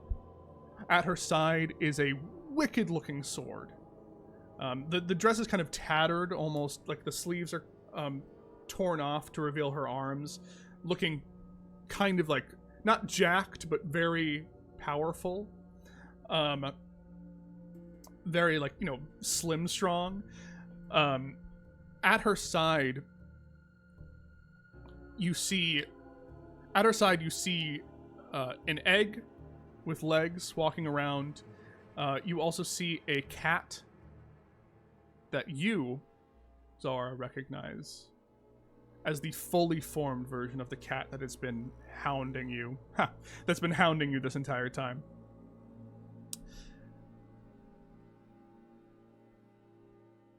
And you're in this moment, and you can feel this sense of indignation, of anger. That's when the girl begins to speak. But you lied to me. Or at least that's what it feels like. I went back home. And do you know what I found there? Nothing but derision. They locked me away. Called me mad. I don't even know if this is real. Are you real? You don't know what it's like. And then I came back here. And I won again. And now you're telling me that my time is up, that I have to leave. Out there, I'm a mad girl that no one believes. In here, I am a hero. And I won't let you take that from me. The cat walks around in a circle, purrs. Ah, yes. You must understand the plights of these children. They want what they want, Your Majesty.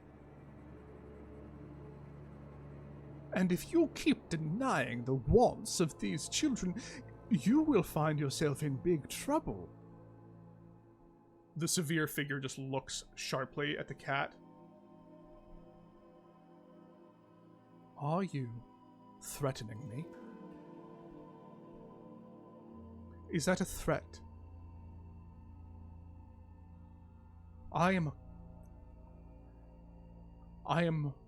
not willing to let my old nature consume me. I want all of us to have fun.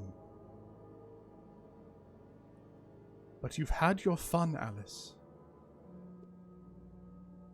You've learned what you needed to learn. It's time for others. Someone else needs to come here. This place can't hold all of you at once. But what does it matter that I learned what I needed to learn if it's not usable out there? I am a hero, and no one knows, and I want to be here. I always want to be the hero. Well, you always will be a hero. Just because they don't recognize you as such doesn't mean you're not the hero, and if you haven't learned that yet,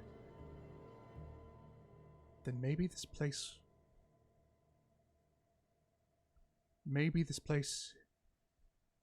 has been too much.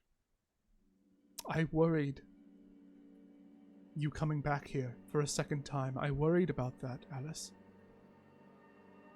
But I let you because I adore you. Well, I'm not satisfied. And I won't be going home. You can't make me. And there are others. There are others who are angry with you too, Your Majesty. Well, let them come. And suddenly you're jolted back into your bodies, into this space, and delved deeper into another memory. In it, you see a shadow-like figure of a young boy standing.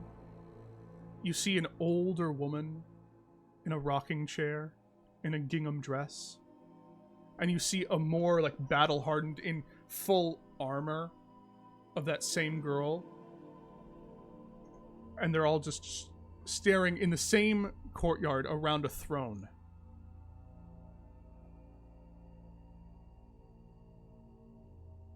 The old woman just goes, I don't know.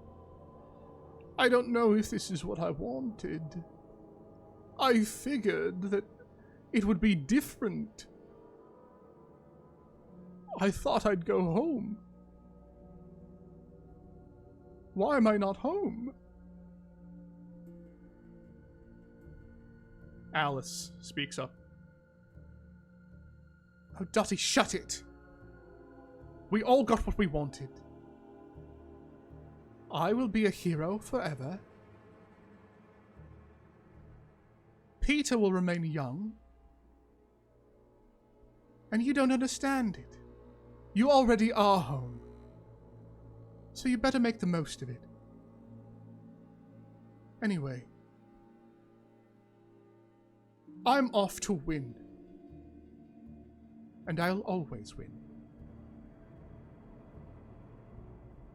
You're shunted back. The last memory of the big idea of what the Queen of Glass wants and why she does this. She's made a world in which she always wins.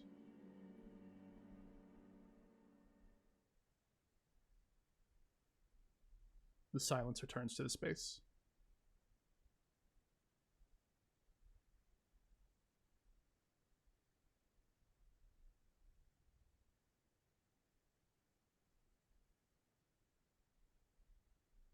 Yes. Question. Sorry, Oh, go ahead.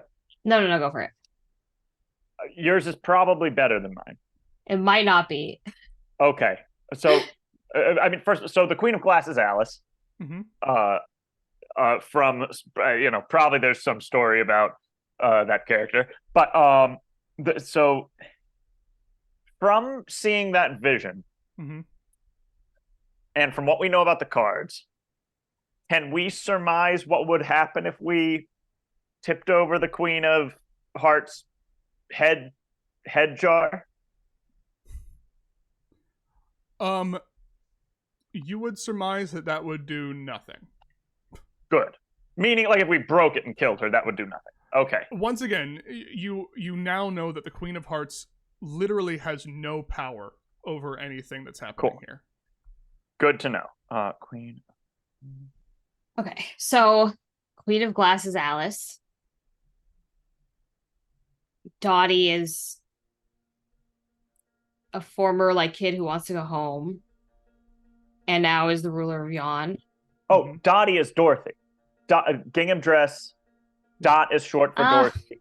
Yeah, I also wasn't sure. I just now thought of that.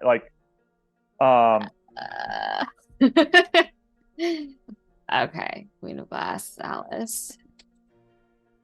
And then Zabilda was the person in the first one, mm-hmm. that was talking to Alice. That and Alice then Alice became yeah. the Queen of Glass. Okay. Wow. All right, let's just tell Hannah none of this next week. Yeah, I'm gonna She tell gets her. no blank download. cards. We tell her we learn nothing. We Yeah, learn it's like she's still- For those who are worried, Hannah's learning something right now. Like, Cool. Maribella's learning a thing at the moment. It better not be a key that unlocks this whole thing. No, all right, so guys, let's just leave the Queen of Hearts' head here. We don't need it, right? Yeah, I mean, it could be beneficial because if we do ever encounter other cards, she could form like a royal flush and be super powerful and be with us. You're talking about if we take it? Yeah, if we find a If she goes in the bag of holding, I'm all for it. yeah, but we have to find a body for her. Like, it's Tell her we're gonna take her to find a body, but or no, because that might lock us into something. But yeah, we can take her. I think. might be a body in this facility. Oh, that's true. I mean, if this is a facility where they build armor for cards, there might be something left around. Well, and Dylan would never trigger combat back to back to back. no, I just He's meant not there gonna might try to kill be a us. used body. Yeah. So there might be. I don't know. I might be pulling at strands here. Okay, so Let's get it. Let's put her on a body if there is something. Okay. So I probably shouldn't have had any of that discussion, but the telepathic. All right. Yeah. So I'll go to the queen and I'll say, Your Majesty, we want to find you a body. Do you know in this workshop if there is something that would suit you? No pun intended. Welcome on in, Guild Superior. Thank you so much for the raid. Hope you guys are having a good time. We're deep in the lore of this world. So welcome on in. Off the floor. Yeah. There's basically welcome. We're Hero Club. This is PairOfSocks Lost, which is based off of Wild Beyond the Witchlight. I've mashed up basically Wizard of Oz, Neverland, Phantom Tollbooth, Wonka, fucking Alice in Wonderland. Anything weird you can think of, he's put into this. I've mashed it up, and basically it's just been revealed that the three hags of Wild Beyond the Witchlight are Peter Pan, Alice, and Dorothy. Welcome on in. Hope you have a good time. We're trying to figure out what to do with the severed queen of the Queen of Hearts. The severed head of the Queen of Hearts. So, put it in the bag of holding? Oh wait, so the ruler of the youth is Peter Pan. Yeah. Okay. Yeah. Sorry, I'm like Okay. They called him Peter in the vision. Yeah, they did. They called the He's shadow young forever. they called the shadow of the young boy Peter. That had come up before, yeah. And the Lollipop Guild is hanging out with Alice. Yeah. Well, the Lollipop Okay. Guild are the cultists of the cat. Yes. It's all Oh my gosh. mix and Oh my match. gosh. Yeah. Okay. Coming together in my head. I wrote so much down, and I'm not going to remember where I wrote any of it. It's fine. I have it all in here. Yeah. No, I know, but I'm talking. queen- No, yeah, but you're not going to necessarily remind me when there's a key piece of information that I have lost in. That's true. Yeah. The queen says, "Well, if you want to find me a body, I want one. A good one. Not a bad one. But Okay. I don't know if there are bodies in this facility. There are lots of hearts. I know that. Many hearts in jars. Guys, I don't know if it's still a working body, but isn't there a body in the room we just left? Like the Tin Man? Man's? Did he have a body? No, he was just a floating head. He was a torso coming out of a pool Oh. of oil. Oh, I assumed he had legs. So he was like a cool... You never saw legs. You only saw him come up to like torso height, and everything Got else it. was the claws. So he's like that robot at the end of Mass Effect 2, just like hanging there. almost got it. exactly. Cool. Damn, you found the other thing I was referencing. I feel like we just carry her head around. Until we get her a body, yeah. Your Majesty, may I carry you in this bag? And this, What? Why? Why a bag? Just until we find you a body. It's very spacious. it smells like lavender and roses. Make a deception check. No advantage. It was a disadvantage. The help gave you a flat roll. Fair enough. Deception. Here we go. Bit of 15. What was it? 15? 15. All right. Okay. Oh, I trust that this is not going to be a pitch black void when I get in this bag. It won't be. Here we go. No! Just cut off instantly. Golzog is gonna real quick ask Tone. Tone, if when you show me where to find the therapy, if we take her to the therapy, will it make her somehow more powerful or formidable, or will it be good for her as well? It probably will make her more powerful. Well, then she shouldn't come. In a scary way. I don't think. If she goes to therapy, wouldn't she, even though she had the power, she would know wisely not to use the power? I'm still not sure what therapy is, but I'm very excited to try it.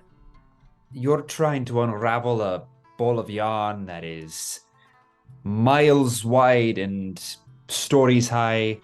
I think we So should it's like a feat of intellect? Is therapy a feat of intellect? Yeah, like it's a puzzle that like you try to solve.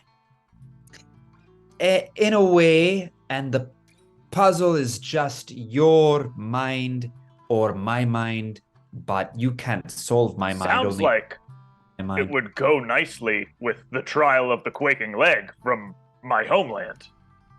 Oh, is that A physical and mental trial together. Maybe all of the Mugashnar orcs should do therapy. Yeah, maybe it might make you more. Well, after I do it, I'll take what I've learned back home, and we'll see if it catches on.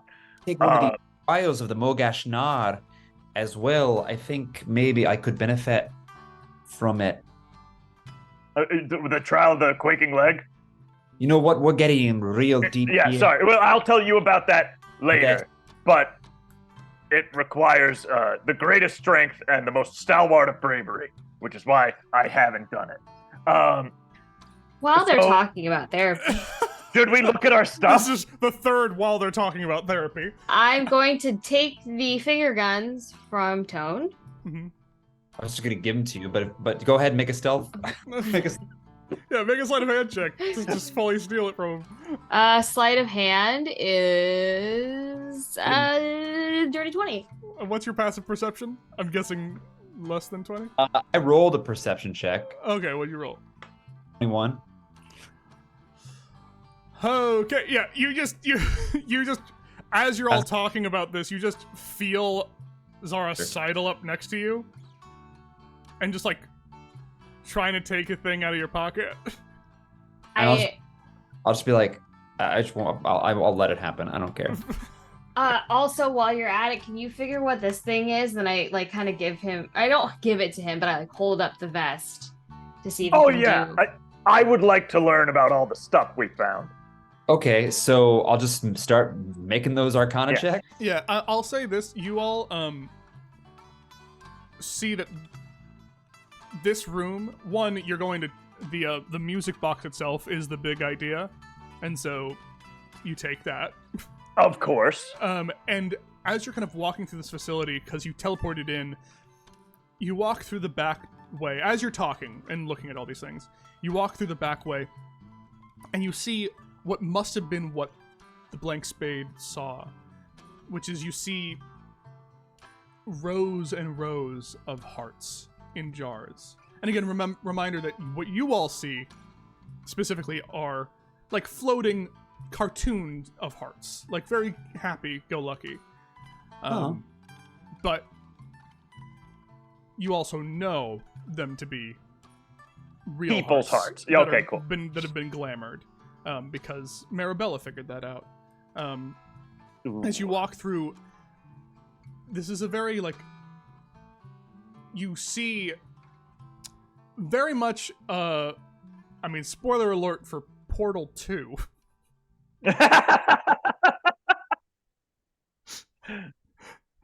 I have references, and that's all I am. As you're walking up through the facility, you see all of the things that were essentially, like, told to you that it was an automated facility and it would fight back against you. It's almost like all of them have, like, are powering down. You know that elevator ride you take at the end of Portal 2 where everything's, like, waving at you and the song's playing and it's not attacking you anymore? That's kind of like what you see. You see this giant facility that you're walking through of what looks like mechanized, all of those arms that you saw, those claws that were down below, there are more of those, and it kind of seems that this entire place was being run by the Tin Man and their mind and how they could do it. But it's all just inert at this moment. Just everything's inert as you're walking up through this back entrance, essentially.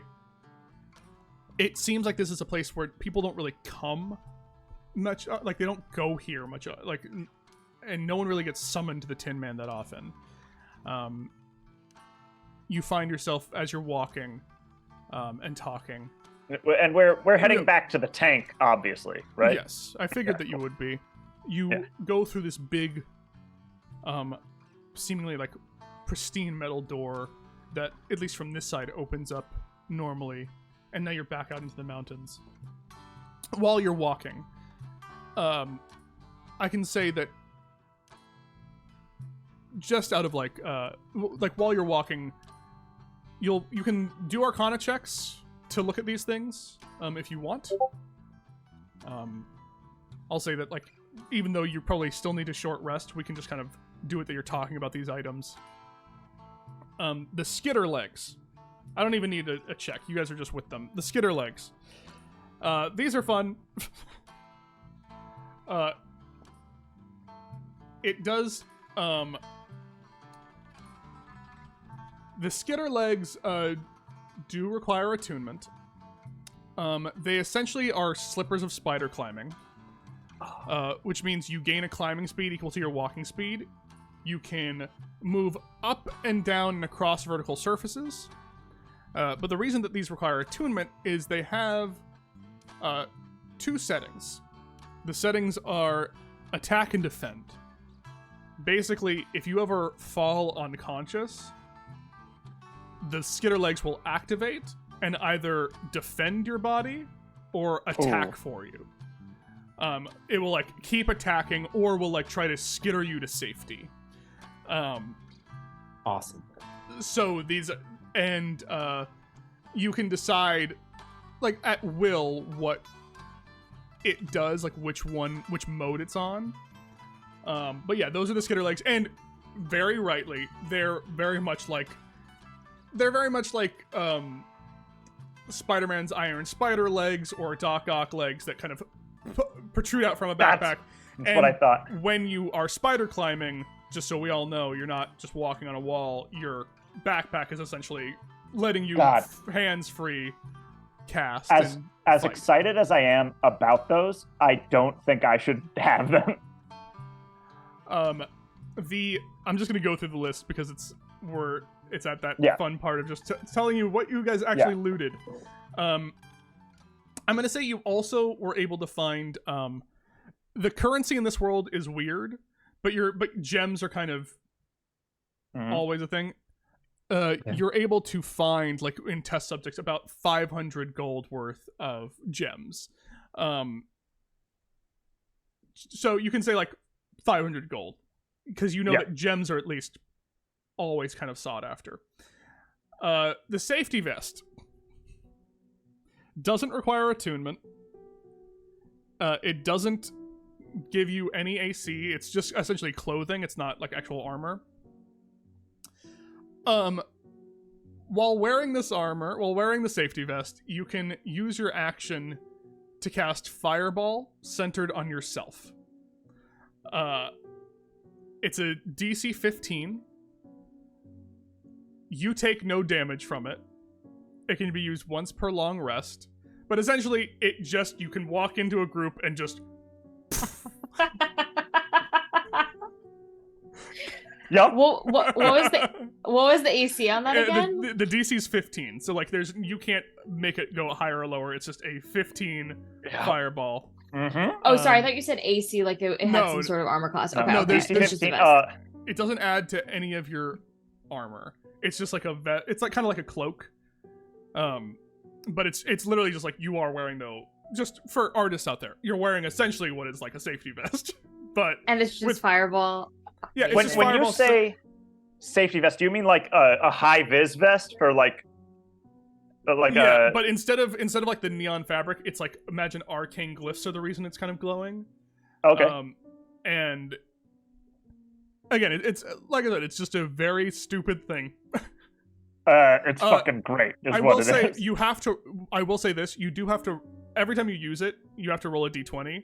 If you botch, you will take the damage from it. Oh god. Just as like a fun, there should be some risk to this.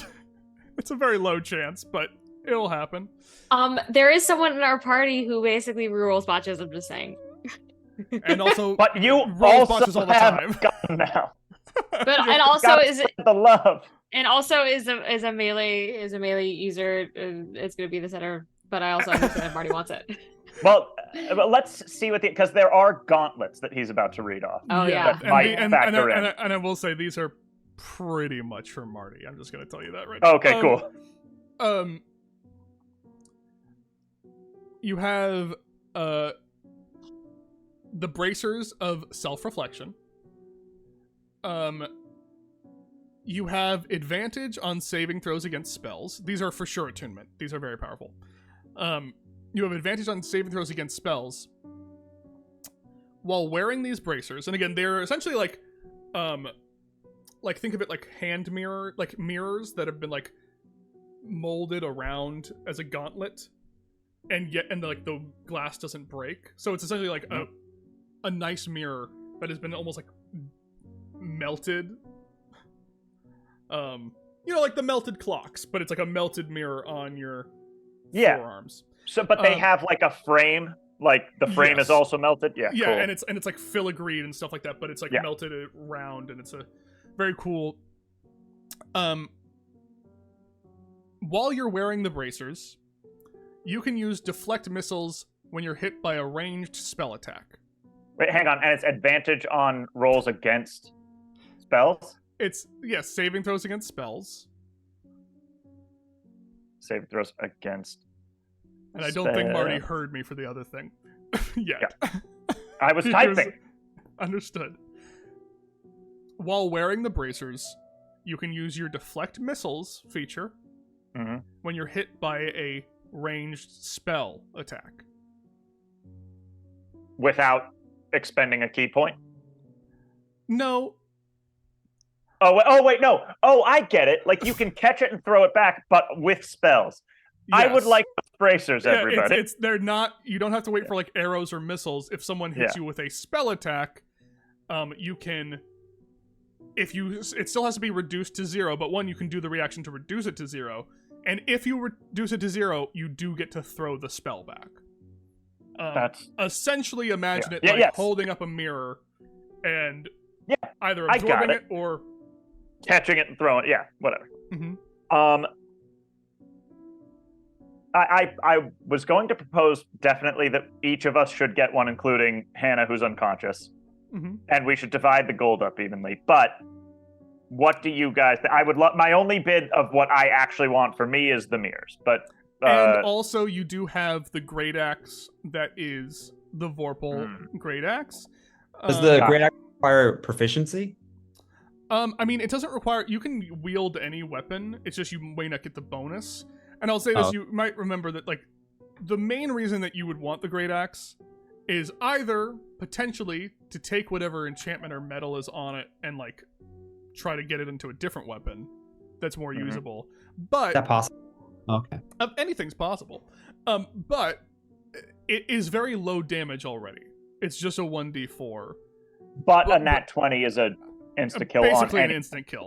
on anything within reason. There are some things even in the description of the item that say like if it's too powerful then no, but it will just do a shit ton of damage. It'll just do a lot of damage. It will for sure kill a Tarask. I've got it.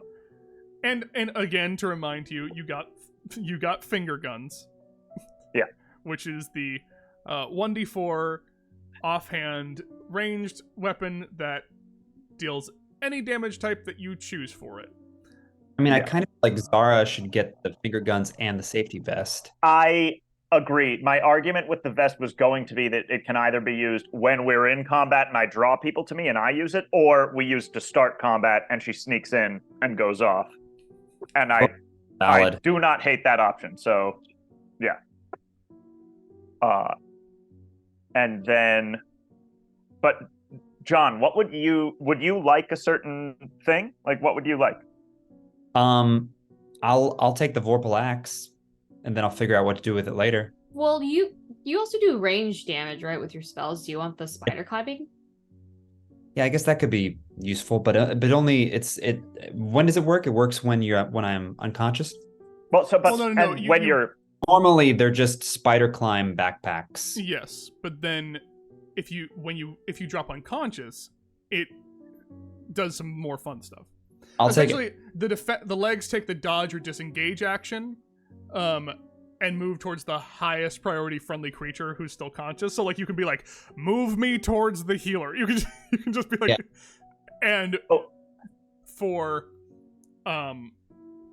the attack one, it just keeps attacking while you're still unconscious. Oh, that's cool. Essentially, on your turn, it'll be attacking them. Yeah. Do dwarves get proficiency on great axes just because they're dwarves? I don't know if they get proficiency on great axes. Again, there are definitely things you can do with this. It's a very powerful item that can be. We could possibly make something else Vorpal down the line. It might just be. Yeah, I think that'd be good. But yeah, and I'll say this, just so you all know, not to say like don't save something for Hannah, because you can tell her these things, and if she wants something, but she may be getting something in her dream. That's true. Okay, I won't hate if you get the axe as well, John. But yeah, you should take the legs. Well, I'm not gonna. I mean, obviously, I don't use an axe. I'm just gonna like if for to study and and use it to make like a better primary weapon for Zara, or if we if we have another guest who uses weapons. I don't know. It might be something to keep. Question about the bracers, though. Mm-hmm. Do those count as armor? Like, because I'm a monk, I have my unarmored movement stuff. Are they? Oh, right. No. Okay, cool. Great. And they don't affect my AC or anything? No, they don't affect the AC. There's no AC bump just because of the things that it already gives you. Cool. These are so cool and inventive and awesome. They're not all mine. They're just so everyone knows, a lot of these are from Mage Hand's Valda's Guide, but they're modified a little to my specifications. Some of them though are mine. Do they exist in a way that you can share them with us on D&D Beyond and we can equip them? Or no, but I will try to make them for you at some point. That's okay. For now, I'll make a custom item. Yeah, I'll try to make them for you, but that's what happens. Amazing! Oh my god, this is so cool! I love getting loot. You all make your way towards your tank, which is fine. Oh, I had to roll for it. And I think you have Marabella with you. Do you start making your journey back towards the Camp of the Forgotten? Yes. Right? Or are you gonna rest? Either one. I guess let's rest, but we've got the big idea music box. Mm-hmm. We want to use it to draw out not the Tin Man, the Scarecrow. Hmm. So I assume whenever we use it, we're gonna trigger. We're fighting the Scarecrow, but that's an assumption. That's not necessarily what happens, right, guys? I don't know. So It I guess for now we should rest either way, and then next time or this time or whatever, like we look at it and really like figure it out a little bit. Yeah, I Does agree. that sound? I definitely need to rest. I have 5 HP. I also you am all very took low. some- You all took some beatings in this last Yeah. fight. I'll take first watch driving if we're gonna drive back to the camp, and I'll hang out with Star. Oh, sure. And like you wake someone else up to drive. Yeah, it's a road trip. And is so now can Star help us get back? Oh yeah, no, Star is there, and you don't have to make like a wisdom save to remember where to go or why you're here, so you're good. Star is there, and you are able to know what to do next, which is head back, and also you'll figure out what the plan is when you get to the Forgotten. I'd say on your watch, Tone, make a perception check for me. Okay. 12. 12. Nothing really catches your eye as you go along the road. You know, you keep checking out, like, you know, looking as much as you can. You notice, though, that the heart that was in, like, the battle station, you kind of notice it's very vibrant red, has turned like an inert gray, and you can kind of tell that maybe it burned through its power. Reserve. Yeah, so like the fighting capabilities of the tank may not be as strong or really that usable anymore, as this tank that has been wonderful does run on a very precarious fuel. Mm-hmm. Yeah, I don't think I want to. Yeah, as long as it does it feel like it's going to have enough to keep moving, though? The one that is moving it seems like it's kind of like putting a battery in like a fire alarm versus putting a battery in like, you know, a Wiimote. One of them goes fast, one of them goes real slow. Got it. Okay. Don't know why I pulled Wiimote, but that's the only thing I can remember getting. That was with me. I just remembered being told by Fi how much my batteries were running out while playing Skyward Sword. Yeah. So that's where I'm at. Okay. Does anything else happen? Not on your watch, no.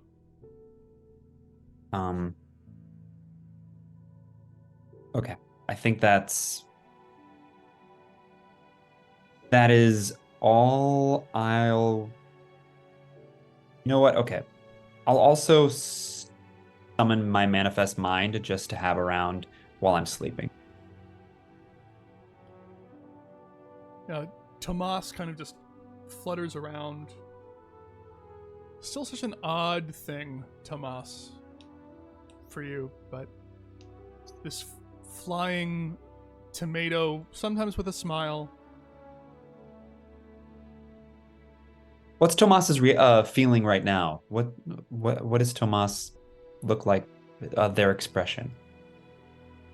No smile, no face, very blank. Make an insight or Arcana check. Okay. I'll do Arcana. 26. 26. You're looking at Tomas, and you're wondering what it all means. You know, there's so many big things that are happening that sometimes it's hard to remember what you lost and what you're here for. And Tomas feels like, as you're looking at it, you're like, I made Tomas with my imagination. I don't know what that means. You don't know what that means. You get the sense that Tomas is trying to teach you something, to tell you something. But they can't. They can't. Because they can't speak, or because they... It feels like even when you try to reach out to Tomas to, like, you know, with some familiars you could communicate telepathically and get, like, feedback from it. You get the sense that Tomas always knows what you want it to do, but you don't get any kind of feedback from Tomas. It's just kind of a thing, an extension of you. And yet you know it has a mind of its own. So you're kind of just sitting there with your odd friend as you drift off to sleep. Who do you wake up for the second watch? Golzog. So Golzog, you... It's my turn to... Yeah. drive. Always wake up like that? Huh? Well, like what? Screaming. Oh, I wasn't aware I did that. Good night. Okay, good night. Golzog, make a perception check for me. All right, now here's the question: do I do it physically or with my shitty electric die? I'm gonna. Oh, finally! You said perception? Mm-hmm. 18. 18. You, at certain points, notice Marabella stirring, just kind of like twisting and turning. Seems fine, though. You know, it's just kind of okay, but there's the hairs on the back of your neck stand up as you feel that there's something in the tank with you as you're just driving along. There's something right behind you. And I look. You okay. Look and you see just a smile floating in the air. Have I seen this smile before, or okay, yeah, cool. you have. But before he you didn't only see it before. Yeah. No, cool. before you went to the laser tag, you definitely saw this, and you've great. And you see two eyes kind of floating in space next to you as well. It was, hello, Golzog, was it? Oh, you. Yes. Oh, has Zara talked about me? What does she say? She has not mentioned you, I'm afraid. Make a persuasion check. And I'm trying to be truthful here. You haven't talked about it at all, right? You're very right. You're very right, Great. Marty. A persuasion check? Persuasion check, yes.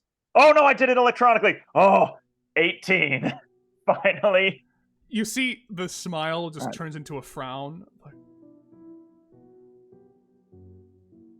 I actually believe you. Yeah, I don't know what to tell you, man. I'm sorry. The smile blinks out of existence and kind of goes right in front of you for a moment. Do you think she's... Golzog tries not to crash the tank. Make a dex saving throw. God damn it. Hey, you're gonna joke? I'm gonna see what happens. No, it's fair. 11? 11. You're fine. Okay, cool. On a joke, I make it a low DC. Thank you. Who knows what's gonna happen?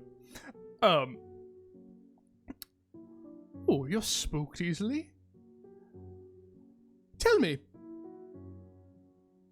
do you think she's a bad friend? I mean, she's literally... I don't know why I have to answer that to you, but the short answer is no. No, I'm really thankful to have my friends out here, and it is scary and confusing, and they're the one constant I had. So no, I don't think Zara's a bad friend. Really? Yeah, I don't see Wonderful. why it's any of your business. I don't appreciate how you tried to get us, well, how you successfully got us to kill those other people. And tried to have them kill us. Oh. But I thought you would like fun. My thing is I just wanted to know why, because she was my friend first. And she was a very bad friend to me. What, say more right now. I could. You want to know things so badly, don't you? You want to Yeah, man, understand. all the time. What will you give me for it?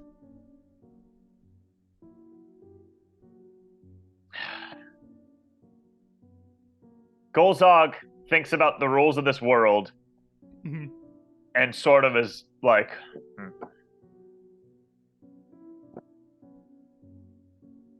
yeah, well, it's not that. That was an internal thought. Yeah. Greetings. But, hello. Golzog says to the cat, give you the color of my hair. Will you This- now?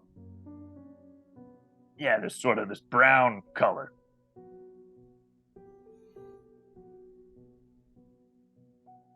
Oh, wow, I dictated all of that into my notes. The color of your hair.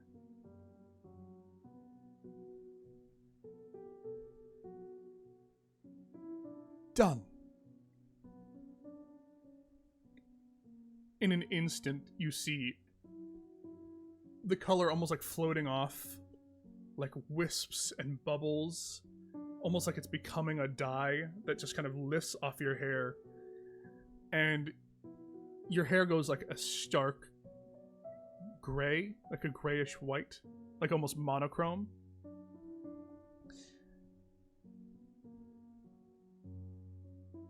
What do you want to know?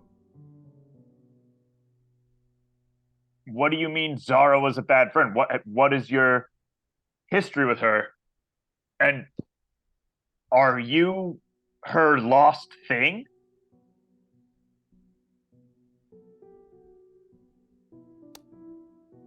Not lost. Abandoned. I was her first friend, and I know this to be true. Her only friend. You can tell her this because she loves to play games and ignore me. Tell her that if she does not play games with me, you'll be the first to die.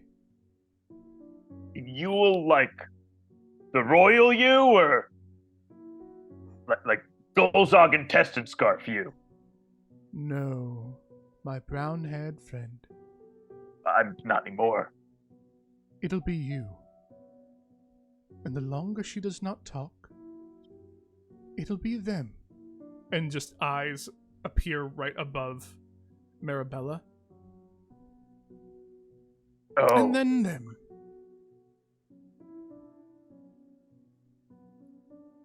Unless, of course, you want to spare your fate. We could always become friends, you and I.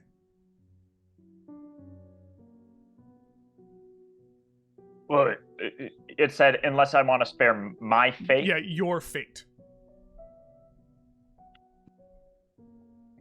Well, one of the things that I look for in a friend is that it doesn't threaten me if I don't agree to be its. They don't threaten me if I don't agree to be their friend. So I don't really care for that ultimatum. Oh, such a shame. But my message has been received. And who knows, at this very moment, I might be talking to any of you. Who knows what deals they might accept. So long, Golzog. I love this color. Golzog, after a beat of silence, goes like, man, that last thing it said really would have had the old Golzog super freaked out that it could be talking to any one of us at the same time. Good thing I'm not freaked out right now. Not freaked out. I need to lie down. And then do you wake up Zara for the last? Absolutely, and I tell her everything I was just told. Okay. Yeah, I give her the whole rundown. I show her my hair. Whole deal. She knows everything. And I let her know I'd like to not die, and I would also like the rest of us not to die. I don't know. I wouldn't worry about it. Hey, I traded in my hair color for this. You owe me a little more of an explanation than I wouldn't worry about it. I honestly don't know what his deal is. I am not his friend. I don't know Did who you he is. forget about him? Do you have any memory of a cat who can go invisible except for his smile friend? I have zero memory of this person, but I also have zero memory of my parents, but that doesn't mean that they didn't exist. Well, the creature feels really endemic to, it feels like it's from here. So have you, I mean, I guess we've all been to that carnival, but like, did you make it here? I don't think I made anything. I don't know what you're talking about. No, like, did you make it to this place before? Oh, I don't think so. Zara, I think you also might need to go to the therapy. I've been told that. You'd heard of therapy and you didn't tell me? Why would I tell you that? I mean, Tone only sort of, brought it up in passing. I don't know why you both haven't told me about this magical test of wits where you can unlock your true potential. I mean, it's pretty expensive, so.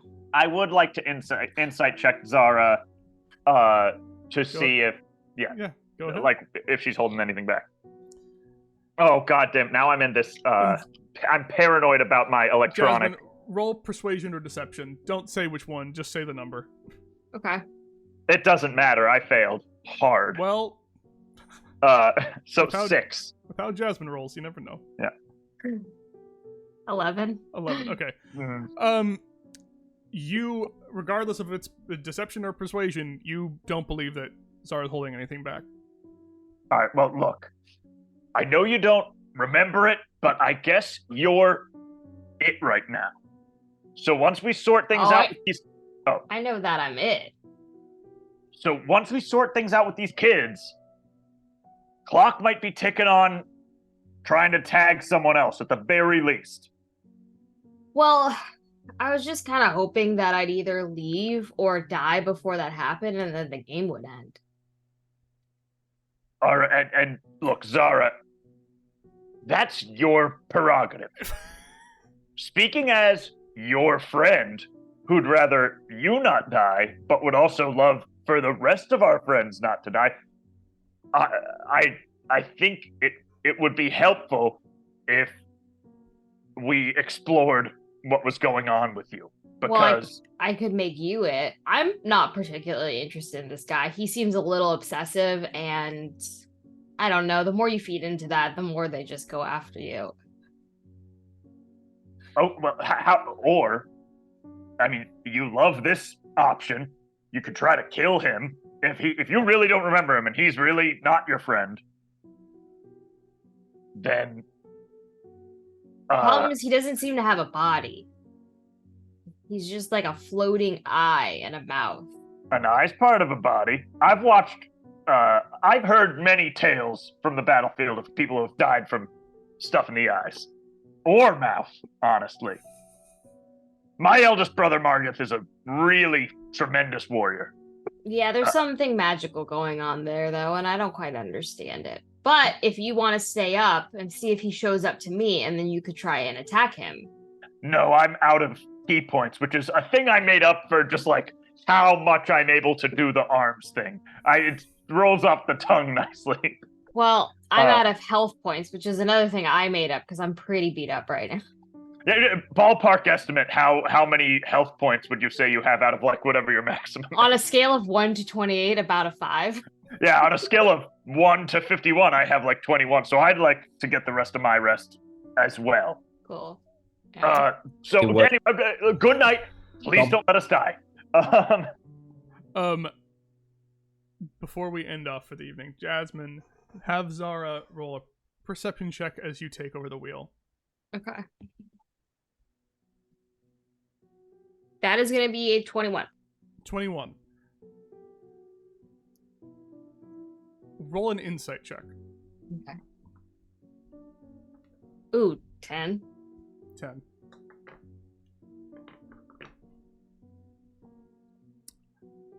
With a 21, you're on the lookout for things, but also specifically you're on the lookout for if the cat comes to you.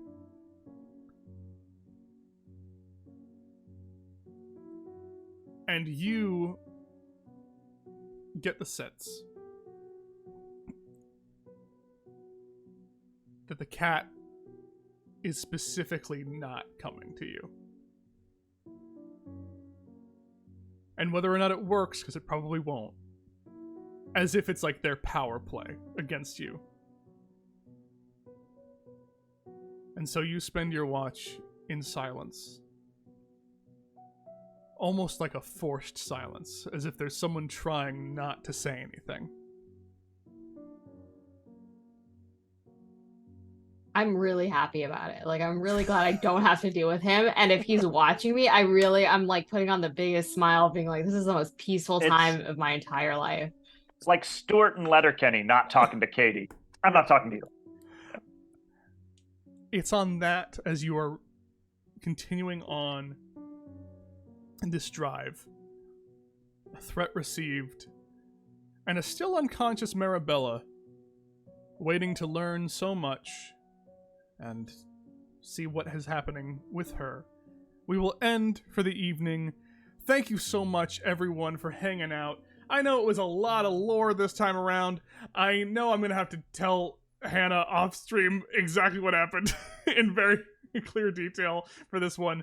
But I have all the information for the magic items. If you ever need them, I'll try to get them into your inventories. But if not, you basically get the gist of what they do.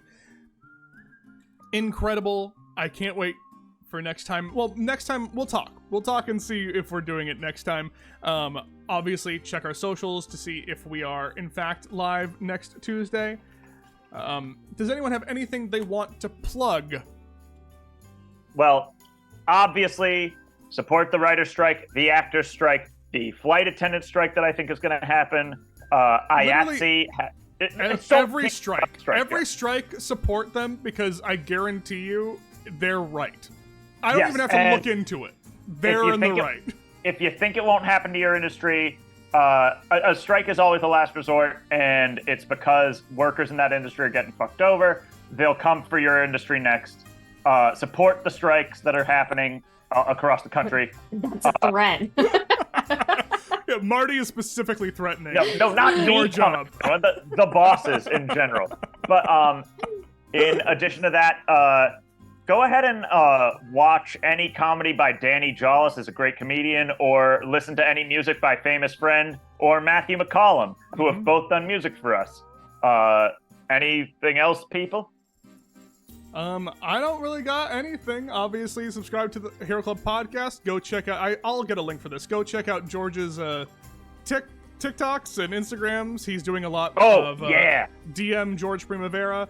If you ever wanted to learn from who I personally think is one of the best, go watch those videos. Anyway, thanks so much, gang. We'll see you next time. Bye-bye now.